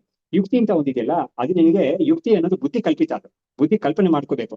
ಅದು ಕೂಡ ಭಗವತ್ಪಾದರು ಏನ್ ಮಾಡಿದ್ದಾರೆ, ಶ್ರುತಿ ಮತ ತರ್ಕೋನು ಸಂಧಿಯತಾಂ ಅಂತ ಹೇಳ್ಬಿಟ್ಟು ಶ್ರುತಿಗೆ ಅನುಕೂಲವಾಗಿರೋ ತರ್ಕವನ್ನೇ ನೀನು ಮಾಡ್ಬೇಕು ಅಂತ ಹೇಳಿದ್ದಾರೆ. ಅವಾಗ ಏನಾಗುತ್ತೆ, ಶ್ರುತಿಲಿ ನಮಗೆ ನೇಹ ನಾನಾಸ್ತಿ ಕಿಂಚನ ಅಂತೆಲ್ಲ ಬರ್ತಾ ಇದೆ. ಅವಾಗ ಏನಾಗುತ್ತೆ, ನೇಹ ನಾನಾಸ್ತಿ ಕಿಂಚನ ಅಂದ್ರೆ ಯಾವ್ದು ಕೂಡ ಇಲ್ಲಿ ಭೇದ ಇಲ್ವೇ ಇಲ್ಲ ಅಂತ ಹೇಳ್ತಾ ಇದೆ. ಅದು ಅವಾಗ ಭೇದ ಇಲ್ಲ ಅಂತ ಹೇಳಿದ್ಮೇಲೆ ಭೇದ ತೋರ್ತಾ ಇದೆಯಲ್ಲ ನಮ್ಗೆ ಅಂತ ಹೇಳಿದಾಗ ನಮ್ಗೆ ಇಮಿಡಿಯೇಟ್ ಆಗಿ ಮನಸ್ಸಿಗೆ ಭಾಸವಾಗೋದು ರಜು ಸರ್ಪನೇ ಭಾಸವಾಗೋದು. ಅದರಿಂದ ಆ ಭೇದ ಇಲ್ಲದೆ ಇರೋ ಒಂದು ಸ್ಥಿತಿಯನ್ನು ಅದು ಹೇಳ್ತಾ ಇದೆ, ಭೇದ ಕಾಣಿಸ್ಕೊಳ್ತಾ ಇದೆ ಅಂತ ಅದನ್ನು ಹೇಳ್ತಾ ಇದೆ. ಅವಾಗ ಇದಕ್ಕೆ ಏನ್ ದೃಷ್ಟಾಂತ ಕೊಡ್ಬೋದು ಅಂತ ಹೇಳಿದ್ರೆ ರಜು ಸರ್ಪ ದೃಷ್ಟಾಂತ ಕೊಡ್ಬೋದು. ಹಾಗಾಗಿ ಆ ದೃಷ್ಟಾಂತವನ್ನ ನಾವು ಅದಕ್ಕೆ ಅನುಕೂಲವಾಗಿ ಕಲ್ಪನೆ ಮಾಡ್ಬೋದು. ಅದಕ್ಕೆ ನೋಡಿ, ದೃಷ್ಟಾಂತ ಅಂದ್ರೆ ಕೂಡ ಏನು ಲೋಕದಲ್ಲಿ ಆಗೋದೇ ಇದು. ಹಾಗಾಗಿ ಲೋಕದಲ್ಲಿ ಆಗ್ತಾ ಇರೋ ಒಂದನ್ನ ನಾವು ದೃಷ್ಟಾಂತ ಬಗ್ಗೆ ಕೊಡ್ಬೋದು, ಇಲ್ಲಿ ತಪ್ಪಿಲ್ಲ ಅದ್ರಲ್ಲಿ. ಹಾಗಾಗಿ ಅದು ಶ್ರುತಿಲೇ ಹೇಳಿರ್ಬೇಕು ಅಂತ ಏನ್ ನಿಯಮ ಇಲ್ಲ. ಹಾಗಾಗಿ ಅದು ದೃಷ್ಟಾಂತ ಅನ್ನೋದು ಆಯಾ ದಾರ್ಶನಿಕ ಕಲ್ಪನೆ ಮಾಡ್ತಾನೆ, ಅವನು ಒಂದು ಸಿಸ್ಟಮ್ ಅವನು ಮಾಡುವಾಗ ಅದ್ರ ಕಲ್ಪನೆ ಮಾಡ್ತಾನೆ. ಅದರಿಂದ ಅದು ದೋಷ ಇಲ್ಲ. ದೋಷ ಯಾವಾಗ ಹೇಳಕ್ಕಾಗುತ್ತೆ ಅಂತ ಹೇಳಿದ್ರೆ, ನೀನು ಯಾವ ಒಂದು ಉಪನಿಷತ್ತನ್ನ ಇಟ್ಕೊಂಡು ನೀನು ಹೇಳ್ತಾ ಇದೆಯೋ ಅದು ನಿನಗೆ ವಿರೋಧವಾಗಿದ್ರೆ, ನೀನು ಕೊಡೋ ದೃಷ್ಟಾಂತಕ್ಕೆ ವಿರೋಧವಾಗಿದ್ರೆ ಅವಾಗ ನೀನ್ ದೃಷ್ಟಾಂತ ತಪ್ಪು ಅಂತ ಹೇಳ್ಬೋದು. ಆದ್ರೆ ಅದಕ್ಕೆ ಅನುಗುಣವಾಗಿರೋ ದೃಷ್ಟಾಂತ ನಾನು ಕಲ್ಪನೆ ಮಾಡಿ ಉಪನಿಷತ್ತು ಹೇಳ್ತಾ ಇರೋ ತತ್ವವನ್ನ ನಾನು ಈ ದೃಷ್ಟಾಂತ ಮುಖಾಂತರ ನಾನು ತೋರ್ಸಕ್ಕಾದ್ರೆ ಏನ್ ತಪ್ಪದ್ರಲ್ಲಿ. ಹಾಗಾಗಿ ಯಾವ ದೃಷ್ಟಾಂತ ಬೇಕಾದ್ರೆ ಕೊಡ್ಬೋದು ಅಂತ ಇದೆ. ಎಲೆಕ್ಟ್ರಿಸಿಟಿ ದೃಷ್ಟಾಂತ ಮುಂಚೆ ಕೊಡಕ್ ಆಗ್ತಾ ಇರ್ಲಿಲ್ಲ, ಇವಾಗ ಕೊಡಕ್ ಆಗ್ತಾ ಇದೆ. ಒಂದೇ ಒಂದು ಚೈತನ್ಯವೇ ಎಲ್ಲಾ ಇಂದ್ರಿಯಗಳಿಗೂ ಮನಸ್ಸಿಗೂ ಎಲ್ಲದಕ್ಕೂ ಅದರ ಒಂದು ಪ್ರಕಾಶ ಬೇಕು ಅಂತ ಹೇಳಕ್ಕೆ ಎಲೆಕ್ಟ್ರಿಸಿಟಿ ಅಂಡ್ ಗ್ಯಾಜೆಟ್ಸ್ ಆಫ್ ಇದು ಎಲೆಕ್ಟ್ರಿಕ್ ಗ್ಯಾಜೆಟ್ಸ್ ಅಂತ ಇದೀವಲ್ಲ, ಅದಕ್ಕೆಲ್ಲ ಕೆಲಸ ಮಾಡಕ್ಕೆ ಅದು ಬೇಕೇ ಬೇಕು ಅಂತ ಹೇಳಿದೆಯಲ್ಲ. ಈ ಎಕ್ಸಾಂಪಲ್ ನಮಗೆ ಹಿಂದೆ ಕೊಡಕ್ ಆಗ್ತಾ ಇರಲಿಲ್ಲ, ಬಟ್ ಇವಾಗ ಕೊಡಕ್ ಆಗ್ತಾ ಇದೆ. ಆಮೇಲೆ ಮೂವಿ ಸ್ಕ್ರೀನ್ ಅನ್ನೋದು ಕೂಡ ಇವಾಗ ಕೊಡಕ್ ಆಗ್ತಾ ಇದೆ. ಆತ್ಮಸ್ವರೂಪ ಅದು, ಅದ್ರ ಮೇಲೆ ಏನೇನು ಆದ್ರೂ ಕೂಡ ಅದಕ್ಕೆ ಆತ್ಮಸ್ವರೂಪ ಏನೂ ಆಗೋದೇ ಇಲ್ಲ. ಹೇಗೆ ಒಂದು ಸಿನಿಮಾ ಸಿನಿಮಾ ಕಥೆಯಲ್ಲಿ ಒಂದು ಯುದ್ಧ ಆಗ್ಬೋದು, ಎಷ್ಟೋ ಜನ ರಕ್ತಪಾತ ಆಗ್ಬೋದು, ಎಷ್ಟೋ ಜನ ಕೊಲೆ ಆಗ್ಬೋದು, ಸಾಯ್ಬೋದು, ಅಥವಾ ಬೆಂಕಿ ಹಚ್ಕೋಬಹುದು, ಸುನಾಮಿ ಬರ್ಬೋದು, ಏನೇ ಆದ್ರೂ ಕೂಡ ಸ್ಕ್ರೀನಿಗೆ ಮಾತ್ರ ಏನಾಗೋದೇ ಇಲ್ಲ ಅಂತ ಹೇಗಿದೆಯೋ ಈ ಎಕ್ಸಾಂಪಲ್ ಅಲ್ಲಿ ನಮಗೆ ಇವಾಗ ಕೊಡಕ್ ಆಗ್ತಾ ಇದೆ. ಸೊ ಹಿಂದೆ ಬೇರೆ ಬೇರೆ ರೀತಿಯಲ್ಲಿ ಕೊಟ್ಟಿದ್ದಾರೆ ಎಕ್ಸಾಂಪಲ್ ಅಲ್ಲಿ, ಹಿಂದೆನೂ ಬೇರೆ ಬೇರೆ ರೀತಿಯಲ್ಲಿ ಕೊಟ್ಟಿದ್ದಾರೆ. ಹೌದೌದು, ಕರೆಕ್ಟ್ ಕರೆಕ್ಟ್. ಹಾಗಾಗಿ ಹಾಗಾಗಿ ಈ ತರ ಬೇಕಾದಷ್ಟು ಅದನ್ನ ಹೌದು, ಸ್ವಾತಂತ್ರ್ಯ ಇದೆ. ಹಾಗಾಗಿ ದಾರ್ಶನಿಕನಿಗೆ ಆ ಸ್ವಾತಂತ್ರ್ಯ ಇರುತ್ತೆ ಅವನಿಗೆ ಇದನ್ನ ಕೊಡಕ್ಕೆ. ಯಾಕಂದ್ರೆ ದೃಷ್ಟಾಂತ ಬಂದ್ರೆ ಕೂಡ ಏನು ಅದಕ್ಕೆ ಡೆಫಿನೇಷನ್ ತರ ಏನ್ ಹೇಳಿದ್ದಾರೆ ಅಂದ್ರೆ, ಇಬ್ಬರಿಗೂ ಅದು ಸಮತವಾಗಿರ್ಬೇಕು. ದೃಷ್ಟಾಂತ ನಾನು ಹೇಳೋದು ನನ್ನ ಅನುಭವದಲ್ಲೂ ಇರ್ಬೇಕು, ನಿನ್ನ ಅನುಭವದಲ್ಲೂ ಇರ್ಬೇಕದು. ಹಾಗಾಗಿ ಆತರ ಒಂದು ದೃಷ್ಟಾಂತನೇ ಕೊಡಕ್ ಸಾಧ್ಯ. ಹಾಗಾಗಿ ಅಂತ ಒಂದು ರೀತಿ ಎಲ್ಲ ಇಟ್ಕೊಂಡು ಕಟ್ನಿಟ್ಟು ತುಂಬಾ ಇದೆ. ದಾರ್ಶನಿಕ ಅಂದ್ರೆ ತುಂಬಾ ಈಸಿ ಏನಿಲ್ಲ, ಬೇಕಾದಷ್ಟು ಕಟ್ನಿಟ್ಟಿದೆ. ಅವ್ರು ಇದೆಲ್ಲ ನೋಡ್ಕೊಂಡೆ ಅದಕ್ಕೇನೆ ನೋಡಿ ಇದನ್ನ ಹೇಳಕ್ಕೆ ಶಂಕರಾಚಾರ್ಯರು ಈ ತೈತ್ತಿರೀಯ ಉಪನಿಷತ್ ಭಾಷ್ಯ ಬರೆಯುವಾಗ ಪ್ರಾರಂಭದಲ್ಲಿ 3 ಶ್ಲೋಕ ಅವ್ರ ರಚನೆ ಮಾಡಿದ್ದಾರೆ. ಎಲ್ಲಾ ಉಪನಿಷತ್ಗೂ ರಚನೆ ಮಾಡಿಲ್ಲ ಆರಂಭದಲ್ಲಿ. ಈ ಕಠೋಪನಿಷತ್ ಮಾತ್ರ ಒಂದು ಶ್ಲೋಕ ಹಾಕಿದ್ದಾರೆ. ಯಮನಿಗೂ ನಚಿಕೇತನಿಗೂ ನಮಸ್ಕಾರ ಮಾಡೋ ಒಂದು ಶ್ಲೋಕ ಮಾಡಿದ್ದಾರೆ. ಈ ತೈತ್ತಿರೀಯ ಉಪನಿಷತ್ ಮಾತ್ರ 3 ಶ್ಲೋಕ ಮಾಡಿದ್ದಾರೆ. ಅದ್ರಲ್ಲಿ ಒಂದು ಶ್ಲೋಕ ಹೇಗಿದೆ ಅಂತ ಹೇಳಿದ್ರೆ, ಯೈರಿಮೇ ಪುರುವಿತ್ ಪೂರ್ವಂ ಪದವಾಕ್ಯ ಪ್ರಮಾಣತಃ ವ್ಯಾಖ್ಯಾತ ಸರ್ವವೇದಾಂತಹ ತಾನ್ನಿತ್ಯ ಪ್ರಣತೋಸ್ಮ್ಯಹಂ ಅಂತ ಒಂದು ಶ್ಲೋಕ. ಏನರ್ಥ ಅಂತ ಹೇಳಿದ್ರೆ, ನಮ್ಮ ಹಿಂದೆ ನೋಡಿ, ಶಂಕರಾಚಾರ್ಯರಿಗೆ ಹಿಂದೆ ಬೇಕಾದಷ್ಟು ಗುರುಗಳಿದ್ದಾರೆ ಅಂತ ನಾನು ಅವ್ರ ಬಾಯಿಂದನೇ ಗೊತ್ತಾಗುತ್ತೆ, ಅವ್ರ ಮಾತಿಂದ ಗೊತ್ತಾಗುತ್ತೆ ನಮ್ಗೆ. ಯಾರು ನಮ್ಮ ಪೂರ್ವಾಚಾರ್ಯರು ಎಷ್ಟೋ ಜನ ಸರ್ವ ವೇದಾಂತ ಅಂದ್ರೆ ಎಲ್ಲಾ ಉಪನಿಷತ್ತುಗಳಿಗೂ ಕೂಡ ವ್ಯಾಖ್ಯಾನ ಮಾಡಿದ್ದಾರೋ ಅವ್ರಿಗೆ ನಾನು ನನ್ನ ನಮನ ಅವ್ರಿಗೆ ಅಂತ ಹೇಳ್ತಾ ಇದ್ದೇನೆ. ಅವ್ರು ಹೇಗ್ ವ್ಯಾಖ್ಯಾನ ಮಾಡಿದ್ದಾರೆ ಅಂತ ಹೇಳಿದ್ರೆ, ಪದ ವಾಕ್ಯ ಪ್ರಮಾಣತಃ ಅಂತ 3 ಇರ್ಬೇಕು. ಪದ ಅನ್ನೋದು ಪದಶಾಸ್ತ್ರ ಅನ್ನೋದು ವ್ಯಾಕರಣ ಶಾಸ್ತ್ರ, ಪದಕ್ಕೆ ಏನ್ ಅರ್ಥ ಅಂತ ವ್ಯಾಕರಣ ಶಾಸ್ತ್ರ. ವಾಕ್ಯ ಅನ್ನೋದು ಮೀಮಾಂಸಾ ಶಾಸ್ತ್ರ, ವಾಕ್ಯಾರ್ಥ ಹೇಗ್ ಮಾಡ್ಬೇಕು ಅನ್ನೋದಕ್ಕೆ ಅವರು ಒಂದು ತುಂಬಾ ಚೆನ್ನಾಗಿರೋ ಒಂದು ಮೆಥಡ್ಸ್ ಇಟ್ಕೊಂಡಿದ್ದಾರೆ, ಅದು ಎಲ್ಲರಿಗೂ ಉಪಯೋಗ ಅದು. ಆಮೇಲೆ ಪ್ರಮಾಣ ಅನ್ನೋದು ಪ್ರಮಾಣ ಶಾಸ್ತ್ರ, ನ್ಯಾಯಶಾಸ್ತ್ರ. ಹಾಗಾಗಿ ಈ ಪ್ರಮಾಣ ಶಾಸ್ತ್ರ, ವಾಕ್ಯಶಾಸ್ತ್ರ ಮತ್ತು ಇದು ಪದಶಾಸ್ತ್ರ, ಈ 3ರಲ್ಲೂ ಕೂಡ ತರಬೇತಿ ಇದ್ದವರೇನೆ ಇಂಥ ಭಾಷೆಗಳೆಲ್ಲ ಬರೆಯಕ್ಕಾಗೋದು. ಹಾಗಾಗಿ ಅದು 3 ಅದಕ್ಕೇನೆ ಏನ್ ಮಾಡ್ತಾರೆ ಅಂದ್ರೆ, ವೇದಾಂತಕ್ಕೆ ಬರಕ್ ಮುಂಚೆ ಇದ್ರಲ್ಲೆಲ್ಲ ಸ್ವಲ್ಪ ನಿನಗೆ ಒಂದು ಎಕ್ಸ್ಪೋಜರ್ ಇರ್ಬೇಕು, ಇಲ್ಲವ್ರೆ ಇದಕ್ಕೆ ಅರ್ಥನೂ ಆಗೋದಿಲ್ಲ, ಇದಕ್ಕೊಂದು ತಕ್ಕ ರೀತಿ ಇದೆಯಲ್ಲ ಅದನ್ನು ಕೂಡ ಅರ್ಥ ಮಾಡ್ಕೊಳಕ್ ಆಗೋದಿಲ್ಲ ಅಂತ ಹೇಳ್ಬಿಟ್ಟು ಒಂದು ಸ್ವಲ್ಪವಾದ್ರೂ ಒಂದು ಜ್ಞಾನ ಅದಕ್ಕೆ ಇರ್ಬೇಕು ಅಂತ ಒಂದು ಅಪೇಕ್ಷೆ ಇದೆ. ಹಾಗಾಗಿ ಇದನ್ನ ಈ ಆತ್ಮಸ್ವರೂಪ ಅನ್ನೋದು ಮಾತ್ರ ಯಾವಾಗಲೂ ಕೂಡ ಅದು ಇದು ಬೇರೆ ಪ್ರಕಾಶ ಬೇಕಿಲ್ಲ ಅನ್ನೋದು ಈ ರೀತಿಯಲ್ಲೇ ನಮ್ಮ ಗುರುಗಳು ಹೇಳ್ಕೊಟ್ಟಿದ್ದಾರೆ ಅಂತ. ಅದಕ್ಕೆ ನಾ ಯಾತಕ್ಕೆ ಹೇಳ್ದೆ ಅಂದ್ರೆ, ಈ ಅದೇ ರೀತಿಯಲ್ಲೇ ಬಾಕಿಯವ್ರಿಗೂ ಹೇಳ್ಕೊಡ್ತಾರೆ, ಅದೇ ತರನೇ ಪರಂಪರೆ ಬರ್ತಾನೆ ಇರುತ್ತೆ. ಆದ್ರೆ ಈ ದೃಷ್ಟಾಂತಗಳು ಇಂಥದ್ದೆಲ್ಲ ಮಾತ್ರ ಅವಾಗ ಸೇರ್ಸ್ಕೋಬಹುದು, ಏನು ದೋಷ ಇಲ್ಲ ಅದರಲ್ಲಿ ಅಂತ ಅದಕ್ಕಾಗಿ ಹೇಳಿದೆ ಇದನ್ನ. ಆಮೇಲೆ ಅಜ್ಞಾತ ಜ್ಞಾತಯೋಹೋ ಸಾಕ್ಷಿ ಬ್ರಹ್ಮ ಇತಿ ಏವಂ ವಿಧಾತು ದೀಹಿ ಅಜ್ಞಾನಂ ನಾಶಯಿತ್ಯೇವ ನ ಬ್ರಹ್ಮ ಸ್ಫೋರಯತಿ ಅಸೌ ಅಂತ. ಇವಾಗ ಈ ತಿಳಿದಿರೋದು ಅದಕ್ಕೆ ನಾವು ಅರ್ಥ ಮಾಡ್ಕೊಂಡಿದೀವಿ. ಹಾಗಾಗಿ ತಿಳಿತಾ ಇರೋದು ಯಾವುದು, ಇಂದ್ರಿಯಗಳಿಂದ ಪ್ರತ್ಯಕ್ಷ ಆಗ್ತಾ ಇರೋದು. ತಿಳಿದೇ ಇರೋದು ಇಂದ್ರಿಯ ಪ್ರತ್ಯಕ್ಷಕ್ಕೆ ಸಿಗದೆ ಇರೋದು, ಬಟ್ ಅದು ಕೂಡ ಅನಾತ್ಮನೇ ಅಂತ. ಹಾಗಾಗಿ ಇದು ಎರಡಕ್ಕೂ ಸಾಕ್ಷಿಯಾಗಿದೆಯಲ್ಲ ಅದು ಬ್ರಹ್ಮವೇ ಅಂತ. ನೋಡಿ ಇವಾಗ್ಲೇನೆ ಈ ಮಹಾವಾಕ್ಯದ ಒಂದು ರೋಲ್ ಬರ್ತಾ ಇದ್ರಲ್ಲಿ ನೋಡಿ, ಸಾಕ್ಷಿ ಅನ್ನೋದು ನಮ್ಮ ಶರೀರದಲ್ಲೇ ಇರೋದು, ಹೊರಗಡೆ ಏನಿಲ್ಲ ಅದು. ಹಾಗಾಗಿ ನಾವು ಯಾವ್ದಕ್ಕೆ ಸಾಕ್ಷಿಯಾಗಿದ್ದೀವಿ ಅಂತ ಹೇಳಿದ್ರೆ, ನನ್ನ ಇಂದ್ರಿಯಗಳ ಮುಖಾಂತರ ತಿಳ್ಕೊಳ್ಳೋ ವಿಷಯಕ್ಕೂ ನಾನು ಸಾಕ್ಷಿಯಾಗಿದ್ದೀನಿ. ಆಮೇಲೆ ನನ್ನಂತಃಕರಣದಲ್ಲಿ ಉಂಟಾಗಬಹುದಾದ ಈ ಸುಖ ದುಃಖ ಇತ್ಯಾದಿಗಳಿಗೂ ನಾನು ಸಾಕ್ಷಿಯಾಗಿದ್ದೀನಿ. ಇನ್ನೊಬ್ಬರ ಅಂತಃಕರಣಕ್ಕೆ ನಾನೇನು ಸಾಕ್ಷಿ ಆಗೋದಿಲ್ಲ. ಹಾಗಾಗಿ ನನ್ನಲ್ಲೇ ಇರೋದು ಸಾಕ್ಷಿ ಅನ್ನೋದು. ಆದ್ರೆ ಆ ಸಾಕ್ಷಿ ಅನ್ನೋದು ನನ್ನಲ್ಲೇ ಮಾತ್ರ ಇದೆ ಅಂತ ಹೇಳ್ಬಿಟ್ಟು ಅನಾತ್ಮ ಅಂತ ಯಾವ್ದಿದೆಯೋ, ಶರೀರ ಇಂದ್ರಿಯ ಮನಸ್ಸು ಪಂಚಕೋಶಗಳು ಇದೆಯಲ್ಲ, ಅದರಿಂದ ಬೇರೆಯಾಗಿರೋದು ಸಾಕ್ಷಿ ಅಂತ ಅಲ್ಲಿವರೆಗೂ ಬಂದ್ಬಿಟ್ಟು ನಾವು ನಿಂತು ಬಿಟ್ರೆ ಏನಾಗುತ್ತೆ, ಆ ಒಂದು ಜ್ಞಾನ ಬಾಕಿ ದರ್ಶನಗಳೆಲ್ಲ ಇದೆಯಲ್ಲ, ಯಾವುದು ನ್ಯಾಯ ವೈಶೇಷಿಕ ಸಾಂಖ್ಯ ಯೋಗ ಅವ್ರ ತರ ಹೋಗ್ಬಿಡುತ್ತೆ ಅದು. ಆದ್ರೆ ಆತರ ಇಲ್ಲ, ಇದಕ್ ಮೇಲೆ ಒಂದು ಜಾತಿ ಇರೋದು ಯಾವ್ದು ಅಂದ್ರೆ ಮಹಾವಾಕ್ಯದ ಒಂದು ಸಹಾಯ ತಗೊಂಡು ಈ ಪಂಚಕೋಶಗಳಿಂದ ಬೇರೆಯಾಗಿರೋ ಸಾಕ್ಷಿ ಅನ್ನೋದು ಅಖಂಡ ಬ್ರಹ್ಮವೇ ಅಂತ ತಿಳ್ಕೊಬೇಕು. ಅದೇ ಮಹಾವಾಕ್ಯ ಮಾತ್ರ ಹೇಳ್ಕೊಡುತ್ತೆ ಅದು. ಅದನ್ನ ವೇದಾಂತಿಗಳು ಮಾತ್ರ ಅದನ್ನು ಒಪ್ಪಿದ್ದಾರೆ. ಬಾಕಿ ನಾನು ಹೇಳಿದ ದರ್ಶನಗಳಲ್ಲಿ ಬ್ರಹ್ಮ ಅನ್ನೋ ಕಲ್ಪನೆ ಎಲ್ಲ ಇಲ್ವೇ ಇಲ್ಲ ಅವರಿಗೆ. ಹಾಗಾಗಿ ಅವರಲ್ಲಿ ಶರೀರ ನಾನಲ್ಲ ಅಂತ ಬುದ್ಧಿ ಅವ್ರಿಗೂ ಬೇಕು, ಅಪೇಕ್ಷೆ ಇದೆ. ಅವರಲ್ಲಿ ಕೂಡ ಮೋಕ್ಷವನ್ನು ಪಡಿಬೇಕಾದ್ರೆ ಶರೀರ ನಾನಲ್ಲ ಅಂತ ಒಂದು ಬುದ್ಧಿ ಬೇಕು. ನೋಡಿ ಎಲ್ಲಾ ಇದು ದರ್ಶನಗಳು ಕೂಡ ಒಂದು ವಿಷಯದಲ್ಲಿ ಕಾಮನ್ ಆಗಿದೆ, ಏನು ಅಂದ್ರೆ ಶರೀರದಲ್ಲಿ ನಾನು ಅನ್ನೋದು ಭ್ರಾಂತಿ ಅಂತ ಒಂದು ವಿಷಯದಲ್ಲಿ ಕಾಮನ್ ಆಗಿದೆ. ಹಾಗಾಗಿ ಎಲ್ಲಾ ಉಪನಿಷತ್ತುಗಳು, ಎಲ್ಲಾ ಶಾಸ್ತ್ರಗಳಲ್ಲೂ ಕೂಡ, ಎಲ್ಲಾ ದಾರ್ಶನಿಕರು ಕೂಡ ಈ ಒಂದು ಬೇಸಿಕ್ ಇದು ಅಕ್ಸೆಪ್ಟೆನ್ಸ್ ಎಲ್ಲರಿಗೂ ಇದೆ. ಯಾತಿಗೊಬ್ಬನಿಗೆ ಸಂಸಾರ ಇದೆ ಅಂತ ಹೇಳಿದ್ರೆ, ಶರೀರವನ್ನು ನಾನು ಅಂತ ತಿಳ್ಕೊಂಡಿದ್ರಿಂದ ಸಂಸಾರ ಅಂತ ಇದೆ. ಹಾಗಾಗಿ ಶರೀರ ನಾನಲ್ಲ ವಾಸ್ತವವಾಗಿ, ಆದ್ರೆ ಶರೀರ ನಾನು ಅಂತ ತಿಳ್ಕೊಂಡ್ಬಿಟ್ಟಿದ್ದೀನಲ್ಲ, ತಪ್ಪು ತಿಳ್ಬಳಿಕೆ ಇದೆಯಲ್ಲ, ಅದರಿಂದಲೇ ಸಂಸಾರ ಅಂತ ಎಲ್ಲರೂ ಒಪ್ಕೊಂಡಿದ್ದಾರೆ. ಆದ್ರೆ ಇದು ಅನಾತ್ಮ ಏನು, ಆತ್ಮ ಏನು ಅಂತ ವಿಷಯಗಳಲ್ಲಿ ಮಾತ್ರ ವಿಪ್ರತಿಪತ್ತಿ ಇದೆ. ಹಾಗಾಗಿ ಕಾಮನ್ ಪಾಯಿಂಟ್ ಇದೆ, ಎಲ್ಲರಿಗೂ ಕಾಮನ್ ಪಾಯಿಂಟ್ ಇದು. ಸೊ ಹೀಗಾಗಿ ಈ ಸಾಕ್ಷಿಯಾಗಿರೋದು ನಮ್ಮ ಶರೀರದಲ್ಲಿ ಸಾಕ್ಷಿಯಿಂದ ಹೊಂದಿದೆಯಲ್ಲ, ಅದು ಬ್ರಹ್ಮವೇ ಅಂತ ತೋರಿಸ್ಕೊಡೋದು ಉಪನಿಷತ್ ಮಾತ್ರ. ತತ್ವಮಸಿ ಮಹಾಬ್ರಹ್ಮಾಸ್ಮಿ ಅನ್ನೋ ವಾಕ್ಯಗಳು ಮಾತ್ರ ಮುಖಾಂತರ ತಿಳಿಸ್ಕೊಡ್ತಾ ಇದ್ರು. ಅದು ಆ ಅಂಶಕ್ಕೆ ಹೋಗದೆ ಹೋದ್ರೆ ಏನಾಗುತ್ತೆ, ಈ ಬಾಕಿ ದರ್ಶನಗಳಿರ್ತಾರ, ಇವನು ಕೂಡ ಅದೇ ತರ ಇರ್ತಾನೆ ಅಂತ ಆಗೋಗ್ಬಿಡ್ತದೆ. ಅವರಲ್ಲಿ ಎಲ್ಲ ಯಾವ ತರ ಇರುತ್ತೆ ಅಂತಂದ್ರೆ, ಅನೇಕರು ಮುಕ್ತರಿದ್ದಾರೆ. ಅನೇಕರು ಮುಕ್ತರು ಶಾಶ್ವತವಾಗಿ ಇದ್ದಾರೆ.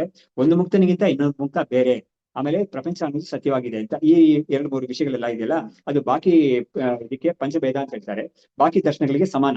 ಅದ್ವೈತದಲ್ಲಿ ಕೂಡ ಇದನ್ನ ವ್ಯಾವಹಾರಿಕ ಸತ್ಯದಲ್ಲಿ ಒಪ್ತೀವಿ ನಾವು, ಪಾರಮಾರ್ಥಿಕವಾಗಿ ಮಾತ್ರ ಇದು ಒಪ್ಪೋದಿಲ್ಲ. ಯಾಕೆ ವ್ಯಾವಹಾರಿಕ ಸತ್ಯದಲ್ಲಿ ಒಪ್ಪಬೇಕಾಗಿದೆ ಅಂತ ಹೇಳಿದ್ರೆ, ಒಬ್ಬನ ಕರ್ಮ ಅನ್ನೋದು ಅವ್ನಿಗೆ ಮಾತ್ರ ಅಂಟತೆ ಇದೆ, ಇನ್ನೊಬ್ಬರಿಗೆ ಹೋಗೋದೇ ಇಲ್ಲ ಅದು. ಹಾಗಾಗಿ ಒಬ್ಬ ತನ್ನ ಕರ್ಮವನ್ನ ಅನುಭವಿಸ್ಬೇಕಾದ್ರೆ ಅವನೊಂದು ಇಂಡಿವಿಜುವಲ್ ಆಗಿರ್ಬೇಕು. ಅದು ಆ ಇಂಡಿವಿಜುವಲ್ ಇದ್ರೇನೆ ಅವನಿಗೆ ತನ್ನ ಕರ್ಮವನ್ನ ಅವ್ನ ಅನುಭವಿಸಕ್ಕಾಗದು. ಬಾಕಿ ಅವ್ರದ್ದು ಸಾಂಕರ್ಯ ಆಗದೆ ಇರಕ್ಕೆ ಒಂದು ವ್ಯವಸ್ಥೆ ಇದೆ ಇದರಲ್ಲಿ. ಆದ್ರೆ ಅದು ಯಾತಿಗಾಗಿದೆ, ಆತ್ಮ ಒಂದೇನೆ, ಎಲ್ಲರ ಆತ್ಮನೂ ಒಂದೇನೆ, ಅದು ಅಖಂಡವಾಗಿ ಇರೋದೇ ಅದು. ಆದ್ರೆ ನನಗೆ ಆತರ ಬುದ್ಧಿ ಇಲ್ಲ, ನನಗೆ ಬಂದಿಲ್ಲ. ನಾನು ಶರೀರ ಇಂದ್ರಿಯಗಳೇ ನಾನು ಅಂತ ತಿಳ್ಕೊಳ್ತಾ ಇದ್ದೀನಿ. ಆ ಅವಸ್ಥೆಯಲ್ಲಿ ಏನಾಗುತ್ತೆ, ಒಬ್ಬ ತೀರ್ಕೊಂಡಾಗ ಅವ್ನ್ ಮಾತ್ರ ಆ ಸೂಕ್ಷ್ಮ ಶರೀರ ಮಾತ್ರ ಹೊರಗಡೆ ಹೋಗುತ್ತೆ, ಅದಕ್ಕೆ ಮಾತ್ರ ಲೋಕಾಂತರಕ್ಕೆ ಹೋಗುತ್ತೆ. ಅದೇ ತರ ಅದಕ್ಕೆ ವಾಪಸ್ ಬಂದ್ಮೇಲೆ ಅದಕ್ಕೊಂದು ಸ್ಥೂಲ ಶರೀರ ಸಿಗುತ್ತೆ. ಹೀಗೆ ಅದು ಈ ಒಂದು ಪುನರುಪಿ ಮರಣ, ಪುನರುಪಿ ಜನನ ಮಾಡೋದ್ರಲ್ಲಿ ಟ್ರಾನ್ಸ್ಮಿಗ್ರೇಷನ್ ಅಂತ ಯಾವ್ದು ಹೇಳ್ತೀವೋ ಅದ್ರಲ್ಲಿ ಇರ್ತಾ ಇರ್ತದೆ ಅದು. ಆದ್ರೆ ಯಾರಿಗೆ ತಿಳ್ಕೊಂಡಿದ್ದಾನೋ ಅವನ ವಿಷಯಕ್ಕೆ ಮಾತ್ರ ಈ ತರ ಒಂದು ಟ್ರಾನ್ಸ್ಮಿಗ್ರೇಷನ್ ಆಗೋದಿಲ್ಲ ಅನ್ನೋದು ಕೂಡ ಇದೆ ಇದು. ಹಾಗಾದ್ರೆ ಈ ಶರೀರ ಒಬ್ಬನಿಗಿಂತ ಇನ್ನೊಬ್ಬ ಬೇರೆ ಅಂತ ಹೇಳಕ್ಕೆ ನಮ್ಗೆ ವ್ಯವಸ್ಥೆ ಇದೆ. ಅಂತಃಕರಣದಲ್ಲಿ ಒಂದು ಇದು ನಾನು ಅಂತ ಬುದ್ಧಿ ಇರೋದ್ರಿಂದ ಒಬ್ಬನಿಗೆ ಇವನ್ ಬೇರೆ ಅವನ್ ಬೇರೆ ಅಂತ ಒಂದು ವ್ಯವಸ್ಥೆ ಇದೆ ಅದು. ಆದ್ರೆ ಅದು ಪಾರಮಾರ್ಥಿಕ ಅಲ್ಲ ಅಂತ ನಾವು ಹೋಗ್ತೀವಿ. ಆದ್ರೆ ಬಾಕಿ ದರ್ಶನಗಳು ಅದು ಪಾರಮಾರ್ಥಿಕ ಅಂತ ಹೋಗ್ತಾರೆ. ಇದೇ ಒಂದು ವ್ಯತ್ಯಾಸ. ಹೀಗೆ ಅಜ್ಞಾತ ಜ್ಞಾತಯೋಹೋ ಸಾಕ್ಷಿ ಬ್ರಹ್ಮ ಇತಿ ಏವಂ ವಿಧಾತು ದೀಹಿ ಅಂತ ಒಂದು ಬುದ್ಧಿ, ಅಂದ್ರೆ ಅಹಂ ಬ್ರಹ್ಮಾಸ್ಮಿ ಅಂತ ಒಂದು ಬುದ್ಧಿ ಅವ್ರಿಗೆ ಬಂದಿದೆಯೋ, ಅವಾಗ ಅವರು ಅಜ್ಞಾನಂ ನಾಶಯಿತ್ಯವ ಅಂತ ಒಂದು ಬುದ್ಧಿ, ಅಖಂಡಾಕಾರ ವೃತ್ತಿ ಅಂತ ಅದಕ್ಕೆ ಹೆಸರು. ಅದು ಅಜ್ಞಾನವನ್ನ ನಾಶ ಮಾಡುತ್ತೆ. ಅದು ನಾಶಯಿತ್ಯವ ನ ಬ್ರಹ್ಮ ಸ್ಫೋರಯತಿ ಅಸೌ. ಆದ್ರೆ ಅದು ಆ ವೃತ್ತಿ ಇದೆಯಲ್ಲ, ಅದು ಬ್ರಹ್ಮ ಆ ವೃತ್ತಿ ಬ್ರಹ್ಮವನ್ನ ಅದು ತೋರಿಸ್ಕೊಡಲ್ಲ ಅಂತ ಹೇಳ್ತಾರೆ. ಯಾತಕ್ಕೆ ಅಂತ ಹೇಳಿದ್ರೆ ನಮ್ಗೆ ಸ್ವಲ್ಪ ಕನ್ಫ್ಯೂಷನ್ ಬರ್ಬೋದು.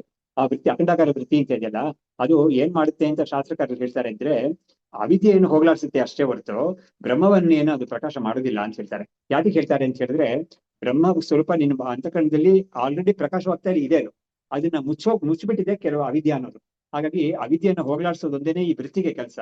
ಆ ಹೊಸ ತನ್ನಲ್ಲಿ ತಾನು ಬ್ರಹ್ಮಸ್ವರೂಪವಾಗಿರೋದು ಅನ್ನೋದು ತಾನಾಗಿ ಬೆಳಗುತ್ತೆ. ಅದು ಅದನ್ನ ಬೆಳಗದೆ ತಡೆಯೋದೇನೋ ಈ ಅವಿದ್ಯೆ ತಡೀತಾ ಇದೆ. ಈ ವೃತ್ತಿ ಅಖಂಡಾಕಾರ ವೃತ್ತಿ ಅನ್ನೋದು ಆ ಅವಿದ್ಯೆಯನ್ನು ಮಾತ್ರ ಹೋಗ್ಲಾಡ್ಸುತ್ತೆ, ಬ್ರಹ್ಮ ತಾನಾಗೆ ಪ್ರಕಾಶವಾಗುತ್ತೆ ಅಂತ ಅದೇ ಇದರ ಅರ್ಥ. ಸ್ವತಃ ಸ್ಫುರಣರೂಪೇ ಅಸ್ಮಿನ್ ಸ್ವತಃ ಸ್ಫುರಣರೂಪೇ ಅಸ್ಮಿನ್ ಕಿಂ ಅನ್ಯತ್ ಸ್ಫುರಣಂ ಭವೇತ್ ಸ್ಫೋರ್ಯತ್ವ ಅಭಾವತಃ ತಸ್ಯ ನ ಮನೋಗಮ್ಯತಾ ಭವೇತ್. ಯಾತಿಗೆ ಇದನ್ನ ಹೇಳ್ತಾರೆ ಅಂದ್ರೆ, ಅಖಂಡಾಕಾರ ವೃತ್ತಿ ಅಂತ ಯಾವುದು ಬ್ರಹ್ಮಾಕಾರ ವೃತ್ತಿ ಅಂತ ಇದೆಯಲ್ಲ, ಅದು ಅವಿದ್ಯವನ್ನು ಮಾತ್ರ ನಾಶ ಮಾಡುತ್ತೆ, ಬ್ರಹ್ಮವನ್ನೇನು ಅದು ಪ್ರಕಾಶ ಮಾಡುದಿಲ್ಲ ಅನ್ನೋದು ಯಾತಿಗೆ ಹೇಳ್ತಾರೆ ಅನ್ನೋದನ್ನ ಅವರು ಈ ಶ್ಲೋಕದಲ್ಲಿ ಹೇಳ್ತಾ ಇದ್ದಾರೆ. ಸ್ವತಃಸ್ಫುರಣ ರೂಪೇ ಅಸ್ಮಿನ್, ಯಾವುದು ಬ್ರಹ್ಮಸ್ವರೂಪ ಅನ್ನೋದು ಸ್ವತಃಸ್ಫುರಣ, ತಾನೇ ಸ್ಫುರಣವಾಗ್ತಾ ಇದೆ ಅದು. ಅದರಿಂದ ಅಂಥದ್ರಲ್ಲಿ ಕಿಂ ಅನ್ಯತ್ ಸ್ಫುರಣಂ ಭವೇತ್, ಅದರಲ್ಲಿ ಇನ್ನೊಂದು ಸ್ಫುರಣ ಅನ್ನೋದು ಯಾವುದು ಇಲ್ವೇ ಇಲ್ಲ ಅದು. ಹಾಗಾಗಿ ಸ್ಫೋರ್ಯತ್ವ ಅಭಾವತಃ ಅಂದ್ರೆ ಏನಾಯ್ತು, ಈ ಬ್ರಹ್ಮವನ್ನ ನಾವು ಪ್ರಕಾಶ ಮಾಡಕ್ಕೆ ಆಗೋದೇ ಇಲ್ಲ. ಯಾಕಂದ್ರೆ ಬ್ರಹ್ಮ ತಾನೇ ಪ್ರಕಾಶವಾಗಿದೆ. ಅದನ್ನ ನಮ್ಗೆ ಕಾಣಿಸ್ತಾ ಇಲ್ಲ ಅಂತ ಒಂದು ತಡೆ ಇದೆಯಲ್ಲ, ಅದೇ ಅವಿದ್ಯೆ ಅನ್ನೋದು. ಅದನ್ನ ಮಾತ್ರ ಅಖಂಡಾಕಾರದಿಂದ ಹೋಗ್ಲಾಡ್ಸ್ಕೋಬಹುದು. ಆದ್ರೆ ಈ ಆತ್ಮಸ್ವರೂಪ ಅನ್ನೋದು ತನ್ನಲ್ಲೇ ಬೆಳಗ್ತಾ ಇರೋದು ಅಂತ. ಇದಕ್ಕೆ ಒಂದು ಉದಾಹರಣೆ ಶಾಸ್ತ್ರದಲ್ಲಿ ಕೊಡ್ತಾರೆ ನೋಡಿ. ಒಂದ್ ಕಡೆ ಒಂದು ದೀಪ ಉರಿತಾ ಇದೆ, ಒಂದು ರೂಮಲ್ಲಿ ದೀಪ ಉರಿತದೆ, ಕತ್ಲೆಯಾಗಿರೋ ರೂಮಲ್ಲಿ ದೀಪ ಉರಿತಾ ಇದೆ. ನಾನು ಆ ಬಾಗಿಲು ತಕೊಂಡ ರೂಮ್ ಬಂದಿದ ತಕ್ಷಣ ನನಗೆ ದೀಪ ನೇರಾಗಿ ಕಾಣಿಸ್ಕೊಳ್ತಾ ಇದೆ. ಆ ದೀಪವನ್ನು ತೋರ್ಸಕ್ಕೆ ನನ್ಗೆ ಇನ್ನೊಂದು ದೀಪ ಬೇಕಿಲ್ಲ ಅಲ್ವಾ? ಹಾಗಾಗಿ ಅದೇ ಅರ್ಥನೇ ಇಲ್ಲೂ ಕೂಡ. ಬ್ರಹ್ಮಸ್ವರೂಪ ತಾನೇ ಅದು ಪ್ರಕಾಶವಾಗ್ತಾ ಇದೆ, ಸ್ವಯಂ ಪ್ರಕಾಶವಾಗಿದೆ. ಅದನ್ನ ತೋರ್ಸಕ್ಕೆ ನಿನ್ಗೆ ಇನ್ನೊಂದು ಬೇಕಿಲ್ಲ. ಆದ್ರೆ ಆ ಕತ್ಲೆ ಅನ್ನೋದನ್ನ ಹೋಗ್ಲಾಡ್ಸಕ್ಕೆ ಮಾತ್ರ ನಿನಗೆ ಒಂದು ಏನಾದ್ರು ಬೇಕಾಗುತ್ತೆ ಅಷ್ಟೇನೆ. ಹಾಗಾಗಿ ಹೀಗೆ ಕರೆಕ್ಟ್. ಕಿಂ ಜ್ಯೋತಿ ಸತ್ತ ಅಂತ ಏಕಶ್ಲೋಕಿಯಲ್ಲಿ ಹೇಳಿರೋದು ವಿಷಯನೂ ಅದೇನೆ. ಸೊ ಹೀಗೆ ಇದಕ್ಕೆ ಮನೋವೃತ್ತಿ ಅನ್ನೋದು ಹೊರಗಡೆ ಇರೋ ವಿಷಯಗಳಿಗೆಲ್ಲ ನಮ್ಗೆ ಮನೋವೃತ್ತಿ ಅನ್ನೋದು ಬೇಕಾಗುತ್ತೆ.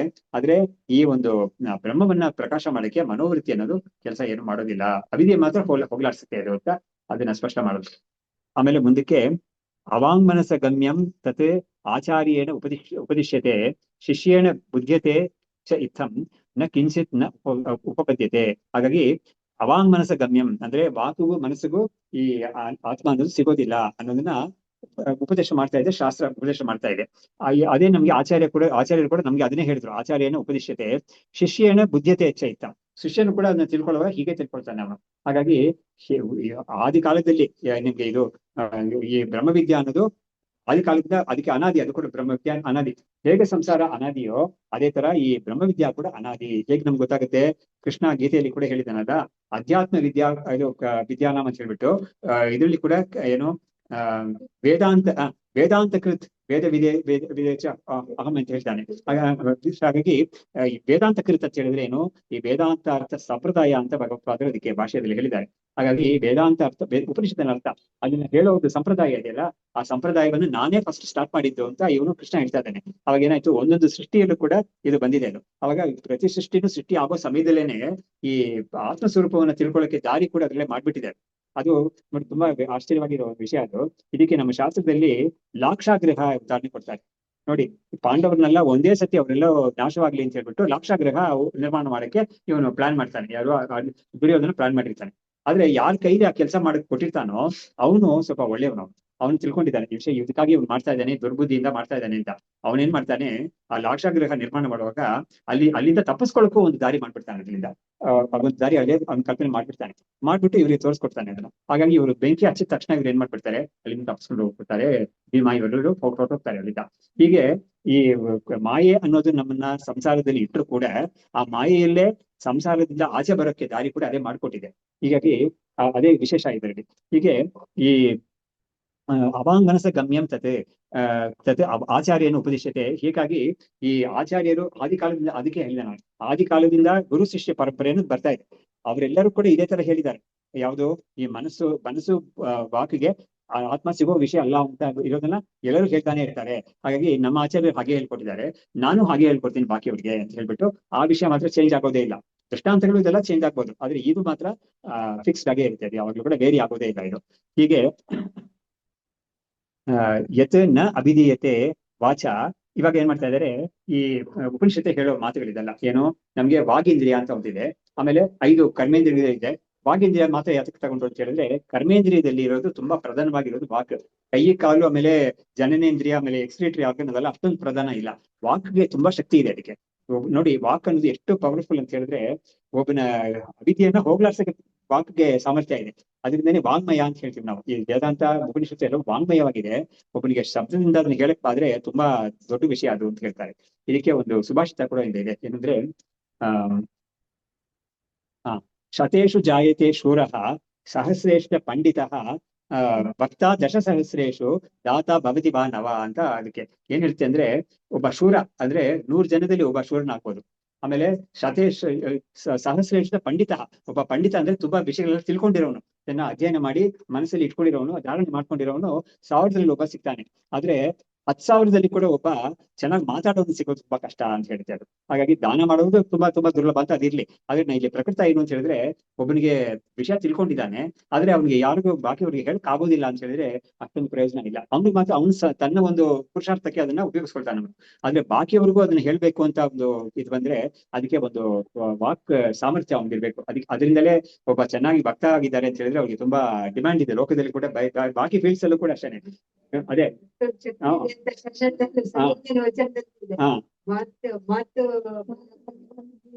ಕರೆಕ್ಟ್. ಹಾಗಾಗಿ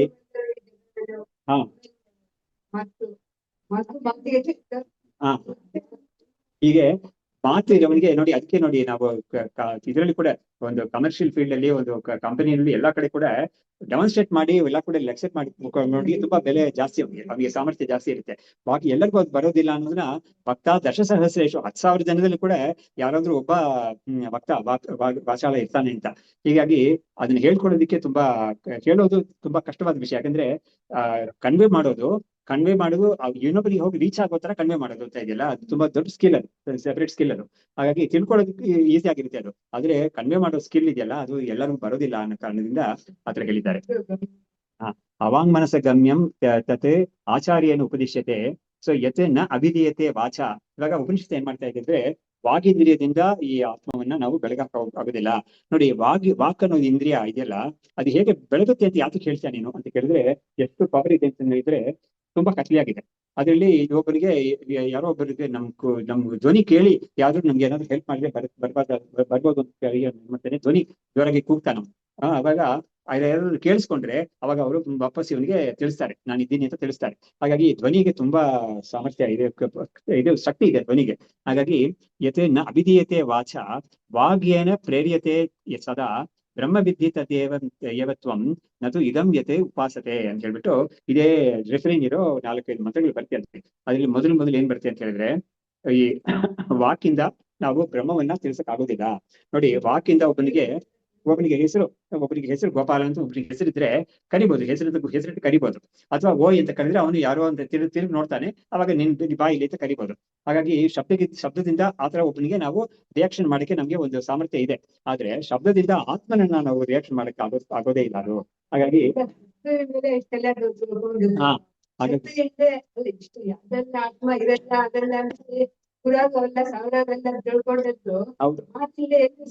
ಸಾಧ್ಯವಿಲ್ಲ. ಕರೆಕ್ಟ್.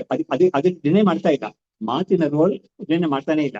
ಆದ್ರೆ ಯಾವ ರೀತಿಯಲ್ಲಿ ಈ ಮಾತು ಅನ್ನೋದು ಹೆಲ್ಪ್ ಆಗುತ್ತೆ ಅನ್ನೋದನ್ನ ಶಂಕರಾಚಾರ್ಯ ತೋರಿಸಿದ್ದಾರೆ. ಇದು ಎಲ್ಲಿ ಮಾಡ್ತಾರೆ ಅಂದ್ರೆ ಈ ವೇದ. ಕರೆಕ್ಟ್ ಇದು ನೀವು ಹೇಳೋದು ಕರೆಕ್ಟ್. ನಾನು ಕೂಡ ಅದನ್ನ ಅಬ್ಸರ್ವ್ ಮಾಡಿ ಆತರ ಆರ್ಟಿಕಲ್ ಕೂಡ ಬರ್ದಿದ್ದೀನಿ. ಏನಂದ್ರೆ ನೋಡಿ, ನಮ್ಮ ವೇದ ಅನ್ನೋದು ವಾಂಗ್ಮಯವಾಗಿದೆ. ವಾಂಗ್ಮಯನೇ ವೇದ ಪೂರ್ತಿ ಶಬ್ದರಾಶಿನೇ ವೇದ ಅನ್ನೋದು.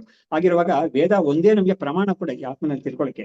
ಆಗಿರುವಾಗ ಆ ವೇದನೆ ಏನ್ ಹೇಳ್ತಾ ಇದೆ, ವಾಕಿಂದ ನೀನು ಬ್ರಹ್ಮವನ್ನು ತಿಳ್ಕೊಳಕ್ ಆಗೋದಿಲ್ಲ ಅಂತ ವೇದವೇ ಹೇಳ್ತಾ ಇರೋದು. ಯಾತಕ್ಕೆ ಹೇಳ್ತಾ ಇದ್ದೇನೆ ಅಂತ ಹೇಳಿದ್ರೆ, ನೋಡಿ, ಅದಕ್ಕೆ ನಾನು ಇವಾಗ ಎಕ್ಸಾಂಪಲ್ ಕೊಟ್ಟೆ. ನಾವು ಗೋವಿಂದ ಅಂತ ಕರೆದ್ರೆ, ನಾನು ಗೋವಿಂದ ಅಂತ ಹೆಸರಿರೋನು ತಿರುಗಿ ನೋಡ್ತಾನೆ ಅವನು. ಆದ್ರೆ ಈ ಆತ್ಮನಿಗೆ ಹೆಸರು ಇಲ್ವೇ ಇಲ್ಲ, ಅದಕ್ಕೆ ಕಿವಿನೂ ಇಲ್ಲ ಕೇಳಿಸ್ಕೊಳಕ್ಕೆ. ಆತರ ಆತ್ಮ ಅನ್ನೋದು ಅಂಥದ್ದು. ಹಾಗಾದ್ರೆ ನಾವು ಸ್ತುತಿ ಸ್ತೋತ್ರ ಇಂಥದೆಲ್ಲ ನಾವು ಮಾಡ್ತೀವಲ್ಲ, ಏನ್ ಪ್ರಯೋಜನ ಇಲ್ಲ ಅದಕ್ಕೆ ಅಂತ ಹೇಳಿದ್ರೆ ಖಂಡಿತ ಇಲ್ಲ ಅಂತ ನಿಮ್ಗೆ ಹೇಳಕ್ಕಾಗಲ್ಲ. ಇದೆಲ್ಲ ಏನ್ ಮಾಡುತ್ತೆ ಅಂತ ಹೇಳಿದ್ರೆ, ನಾವು ಒಂದು ಸಗುಣ ಬ್ರಹ್ಮವನ್ನ, ಅದು ಕೃಷ್ಣ ಅಂತಾಗ್ಲಿ, ರಾಮ ಅಂತಾಗ್ಲಿ, ದೇವಿ ಅಂತಾಗ್ಲಿ, ಅದ್ರ ಬಗ್ಗೆ ಸ್ತುತಿ ಎಲ್ಲ ಮಾಡುವಾಗ ಏನಾಗುತ್ತೆ, ಅದು ಆ ದೇವಿ ಕೇಳಿಸ್ಕೊಳ್ತಾ ಇದ್ದಾಳೆ ಅಂತ ಒಂದು ಮಾತು ಇರ್ಲಿ ಒಂದ್ ಕಡೆ. ಆದ್ರೆ ಅದು ಎಲ್ಲದಕ್ಕಿಂತ ಮುಖ್ಯವಾಗಿ ಏನ್ ಮಾಡ್ತಾ ಇದೆ ಅಂದ್ರೆ, ನಮ್ಮ ಮನಸ್ಸಲ್ಲಿ ಒಂದು ಸಂಸ್ಕಾರವನ್ನು ಉಂಟು ಮಾಡ್ತಾ ಇದೆ, ಒಂದು ಶುದ್ಧತೆಯನ್ನು ಕೊಡ್ತಾ ಇದೆ.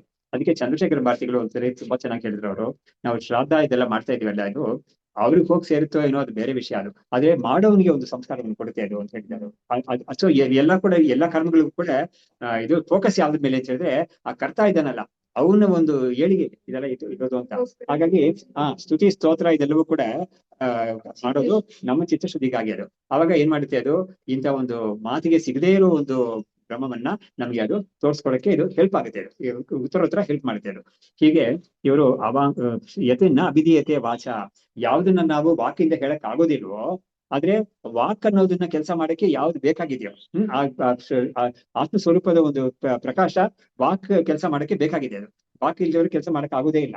ಹಾಗಾಗಿ ಆದ್ರೆ ವಾಕ್ ಹಿಂದ್ಗಡೆ ತಿರುಗಿ ಅದನ್ನ ಮಾತ್ರ ತೋರ್ಸ್ಕೊಳಕ್ ಆಗೋದೇ ಇಲ್ಲ. ಅದನ್ನೇ ನೀನು ಬ್ರಹ್ಮ ಅಂತ ತಿಳ್ಕೊಬೇಕು. ಆದ್ರೆ ಯಾವ್ದನ್ನ ನಾವು ನನಗಿಂತ ಬೇರೆ ಅಂತ ಉಪಾಸನೆ ಮಾಡ್ತೀವೋ ಅದು ಬ್ರಹ್ಮ ಅಲ್ಲ ಅಂತ ಈ ಉಪನಿಷತ್ತು ಹೇಳ್ತಾ ಇದೆ. ತುಂಬಾ ಮುಖ್ಯವಾದ ಪಾಯಿಂಟ್ ಇದು. ಅದು ಏನ್ ಹೇಳ್ತೆ ಅಂದ್ರೆ, ನಾನು ಅದ್ರ ಮುಂಚೆನೆ ಹೇಳ್ಬಿಡ್ತೀನಿ, ಇದು 3-4 ಮಂತ್ರ ಆದ್ಮೇಲೆ ಬರ್ತೇ ಇದು. ಏನ್ ಹೇಳ್ತೆ ಅಂದ್ರೆ, ಎಲ್ಲರೂ ಕೂಡ ಯಾವ್ದನ್ನ ಉಪಾಸನೆ ಮಾಡ್ತಾ ಇದ್ದಾರೋ ಅದನ್ನ ಬ್ರಹ್ಮ ಅಂತ ತಿಳಿಬೇಡ ಅಂತ ಉಪನಿಷತ್ತು ಹೇಳ್ತಾ ಇದೆ. ಅದನ್ನ ಬ್ರಹ್ಮ ಅಂತ ತಿಳಿಬೇಡ. ಆದ್ರೆ ಯಾಕೆಂದ್ರೆ ಅವ್ನು ಉಪಾಸನೆ ಮಾಡ್ತಾ ಇರುವಾಗ ಏನ್ ಮಾಡ್ತಾ ಇದ್ದಾನೆ ಅಂದ್ರೆ, ಅದ್ ಬೇರೆ ನಾನ್ ಬೇರೆ ಅಂತ ಬುದ್ಧಿಯಿಂದ ಮಾಡ್ತಾನೆ ಅವನು. ಆ ದೇವ್ರು ಅವ್ರು ಬೇರೆ ನಾನ್ ಬೇರೆ ಅಂತ ಹಾಕ್ತಾನೆ. ಎಲ್ಲರೂ ಉಪಾಸನೆ ಮಾಡೋದು, ಒಂದು ಪೂಜೆ ಮಾಡೋದು ಎಲ್ಲದರಲ್ಲೂ ಕೂಡ ಅವ್ನು ಬೇರೆ ನಾನ್ ಬೇರೆ ಅಂತ ಬುದ್ಧಿಯಿಂದನೇ ಅವ್ನು ಮಾಡ್ತಾ ಇರ್ತಾನೆ. ಆಗಿರುವಾಗ ಉಪನಿಷತ್ತಿನ ತಾತ್ಪರ್ಯ ಏನು ಅಂತ ಹೇಳಿದ್ರೆ, ಯಾವ ಬ್ರಹ್ಮವನ್ನ ತಿಳ್ಕೊಂಡ್ರೆ ನಿನಗೆ ಮುಕ್ತಿ ಇದೆಯೋ ಆ ಬ್ರಹ್ಮ ನಿನಗಿಂತ ಬೇರೆ ಅಲ್ಲ ಅಂತ ಹೇಳ್ತಾ ಇದೆ. ಹಾಗಾಗಿ ಸೊ ಆ ಬ್ರಹ್ಮ ಹಾಗಾಗಿ ನೀನೇ ಅದು. ಹಾಗಾಗಿ ನೀನು ಯಾವ್ದನ್ನ ಉಪಾಸನೆ ಮಾಡ್ತಾ ಇದೆಯೋ ಅದು ಬ್ರಹ್ಮ ಅಲ್ಲ. ಆ ಭೇದ ಬುದ್ಧಿ ಇಲ್ಲದೆ ಇದಂ ಅಂದ್ರೆ ನನಗಿಂತ ಬೇರೆ ಆಗಿರೋದು ಇದಂ ಅಂತ ಹೇಳ್ತೀವಿ. ಇದು ಅಂತ ಹೇಳುವಾಗ ನಾನು ನನ್ಗಿಂತ ಬೇರೆ ಆಗಿರೋದು ಇದು ಅಂತ ಹೇಳ್ತೀವಿ. ನನಗಿಂತ ಬೇರೆ ಆಗಿಲ್ದೇ ಇರೋದು ನಾವು ಇದು ಅಂತ ಹೇಳಕ್ ಆಗೋದೇ ಇಲ್ಲ ಅಲ್ವಾ. ಹಾಗಾಗಿ ಇದು ಅಂತ ಯಾವ್ದನ್ನ ತಿಳ್ಕೊಂಡು ಉಪಾಸನೆ ಮಾಡ್ತಾರೋ ಅದು ಬ್ರಹ್ಮ ಅಲ್ವೇ ಅಲ್ಲ ಅಂತ ಹೇಳ್ಬಿಟ್ಟು ಅದು ಹಾಗೆ ಹೇಳಿದಂತ ಅದ್ ಏನ್ ಮಾಡ್ತಾ ಇದೆ ಅಂದ್ರೆ, ಇದು ಅಲ್ವೇ ಇಲ್ಲ, ಉಪಾಸನೆ ಮಾಡ್ತಾನಲ್ಲ ಅವನ ಸ್ವರೂಪವೇ ಬ್ರಹ್ಮ ಅಂತ ಉಪನಿಷತ್ತು ತೋರಿಸ್ಕೊಳ್ಳಕ್ಕೆ ತಾತ್ಪರ್ಯ ಅದಕ್ಕೆ. ಅದರಿಂದ ಏನ್ ಮಾಡ್ತಾ ಇದೆ, ಮಾತಿಂದ ನೀನು ಯಾವ್ದನ್ನ ನೀನು ತಿಳಿ ಮಾತಿಂದ ಪ್ರಯೋಗ ಮಾಡಿದ್ರೆ ಯಾವ್ದನ್ನ ನೀನು ತಿಳ್ಕೊಳಕ್ ಆಗೋದಿಲ್ವೋ, ಆದ್ರೆ ಮಾತು ಕೆಲಸ ಮಾಡಕ್ಕೆ ಯಾವ್ದಾರ ಒಂದು ಪ್ರಕಾಶ ಬೇಕೇ ಬೇಕೋ ಅದನ್ನ ನೀನು ನಾನು ಅಂತ ತಿಳ್ಕೊಬೇಕು. ಆದ್ರೆ ಉಪಾಸನೆ ಮಾಡೋ ವಸ್ತುವನ್ನ ನಾನು ಅಲ್ಲ ಅಂತ ಉಪಾಸನೆ ಮಾಡ್ತಾ ಇದೆಯಲ್ಲ, ಅದು ನೀನ್ ಅಲ್ವೇ ಇಲ್ಲ ಖಂಡಿತ. ಇದನ್ನ ಇನ್ನೊಂದು ಕಡೆ ಬೃಹದಾರಣ್ಯಕ ಉಪನಿಷತ್ತಲ್ಲಿ ಕೂಡ ಅಹಂ ಬ್ರಹ್ಮಾಸ್ಮಿ ಅಂತ ಬರ್ತಲ್ಲ, ಆ ಮಂತ್ರದಲ್ಲಿ ಒಂದು ಬರಿತೆ ಅದು, ಯೋ ಅನ್ಯಾಂ ದೇವತಾಂ ಉಪಾಸ್ತೆ ಅನ್ಯೋತ್ಸವ ಅನ್ಯೋಹಮಿತಿ ನಸ ವೇದ ಅಂತ. ಅಂದ್ರೆ ಏನಾಯ್ತು, ತನಗಿಂತ ಭಿನ್ನವಾದ ಒಂದು ದೇವರನ್ನ ಅವನು ಉಪಾಸನೆ ಮಾಡಿದ್ರೆ ಉಪಾಸನೆ ಮಾಡುವಾಗ್ಲೇ ಅವ್ನಿಗೇನು ಬುದ್ಧಿ ಇರುತ್ತೆ, ಅದು ಬೇರೆ ನಾನ್ ಬೇರೆ ಅಂತ ಬುದ್ಧಿ ಇರುತ್ತೆ ಖಂಡಿತ.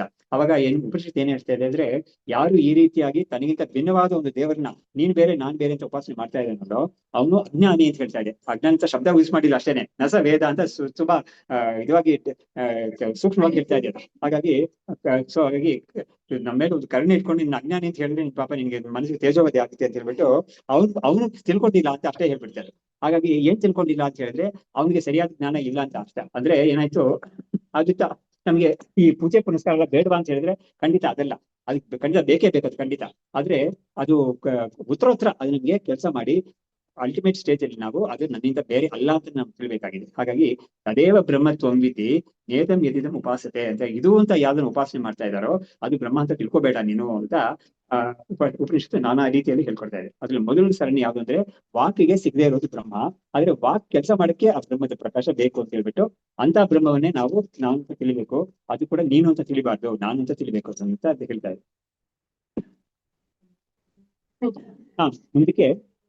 ಮುಂದಕ್ಕೆ ಉಪಾಸಕಾಸ್ತು ಸರ್ವಜ್ಞ ಸರ್ವಶಕ್ತಿಯಾದಿ ಶಬ್ದತಃ ವಾಚ್ಯಂ ಸ್ವಭಿನ್ನಂ ಧ್ಯಾಯಂತಿ ನ ಮುಖ್ಯಂ ಬ್ರಹ್ಮ ಅಂತ ಭವೇತ್ ಅಂತ. ನೋಡಿ ವಿದ್ಯಾರ್ಥಿಗಳು ಏನ್ ಮಾಡ್ತಾರೆ, ಆ ಉಪನಿಷತ್ ಮಾತಿದೆಯಲ್ಲ, ಆ ಉಪನಿಷತ್ ಮಾತನ್ನ ಹೇಳ್ಬಿಟ್ಟು ಅದಕ್ಕೊಂದು ಕ್ಲಾರಿಫಿಕೇಶನ್ ಕೊಡ್ತಾ ಇದ್ದಾರೆ. ಅದನ್ನ ಹೇಗೆ ನಾವು ತಿಳ್ಕೊಬೇಕು ಅಂತ ನೋಡಿ ಎಷ್ಟು ಚೆನ್ನಾಗಿ ಅವ್ರು ಹೇಳ್ಕೊಡ್ತಾ ಇದ್ದಾರೆ.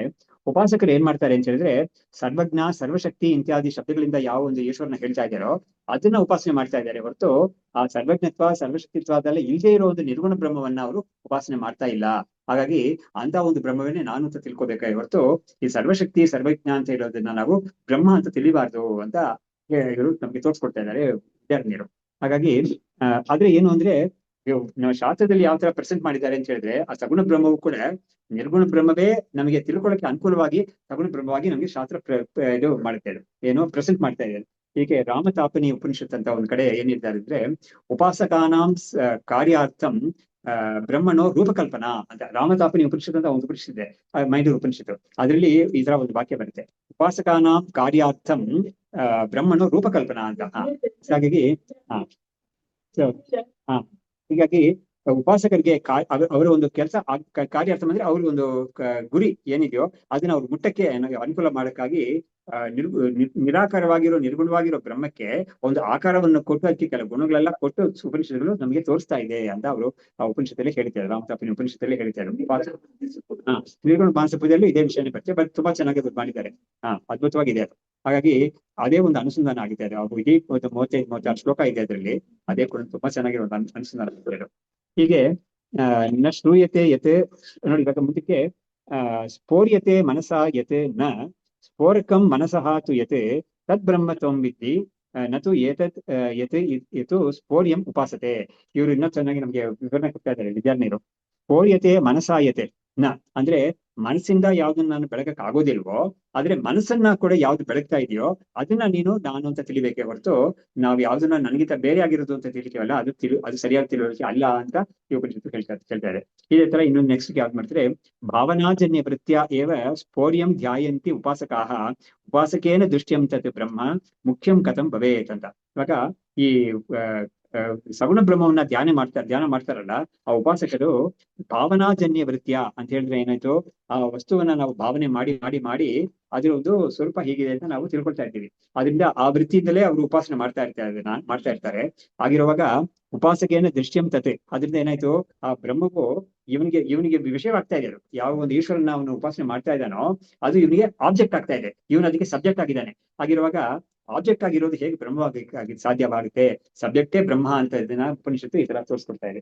ಹೀಗೆ ಈ ತರ ಹೇಳ್ಬಿಟ್ಟು ಮುಂದಕ್ಕೆ ನ ದೃಶ್ಯತೆ ಚಕ್ಷುಷಾಯತೆ ಚಕ್ಷುಷೋ ಭಾಸಕಂತು ಯತೆ ತದ್ ಬ್ರಹ್ಮ ವಿಷ್ಣು ಮೂರ್ತಿ ಆದೇಹೆ ನ ಮುಖ್ಯ ಬ್ರಹ್ಮತ ಅಸ್ತಿಹಿ ಅಂತ ಹೇಳ್ಬಿಟ್ರು, ಪೂರ್ತಿ ಬಿಚ್ಚಿ ಹೇಳ್ಬಿಟ್ರು ಅವರು. ಏನ್ ಹೇಳ್ತಾರೆ, ಕಣ್ಣಿಂದ ಈ ಬ್ರಹ್ಮವನ್ನ ನೋಡಕ್ಕಾಗಲ್ಲ, ಆದ್ರೆ ಕಣ್ಣಿಗೆ ಆ ಶಕ್ತಿ, ನೋಡೋ ಶಕ್ತಿ ಅಂತ ಯಾವ್ದಿದೆಯಲ್ಲ ಅದು ಆ ಬ್ರಹ್ಮದಿಂದಲೇ ಬರ್ಬೇಕಾಗಿದೆ ನಿಮಗೆ. ಹಾಗಿರುವಾಗ ಅದೇ ಬ್ರಹ್ಮ ಅದು.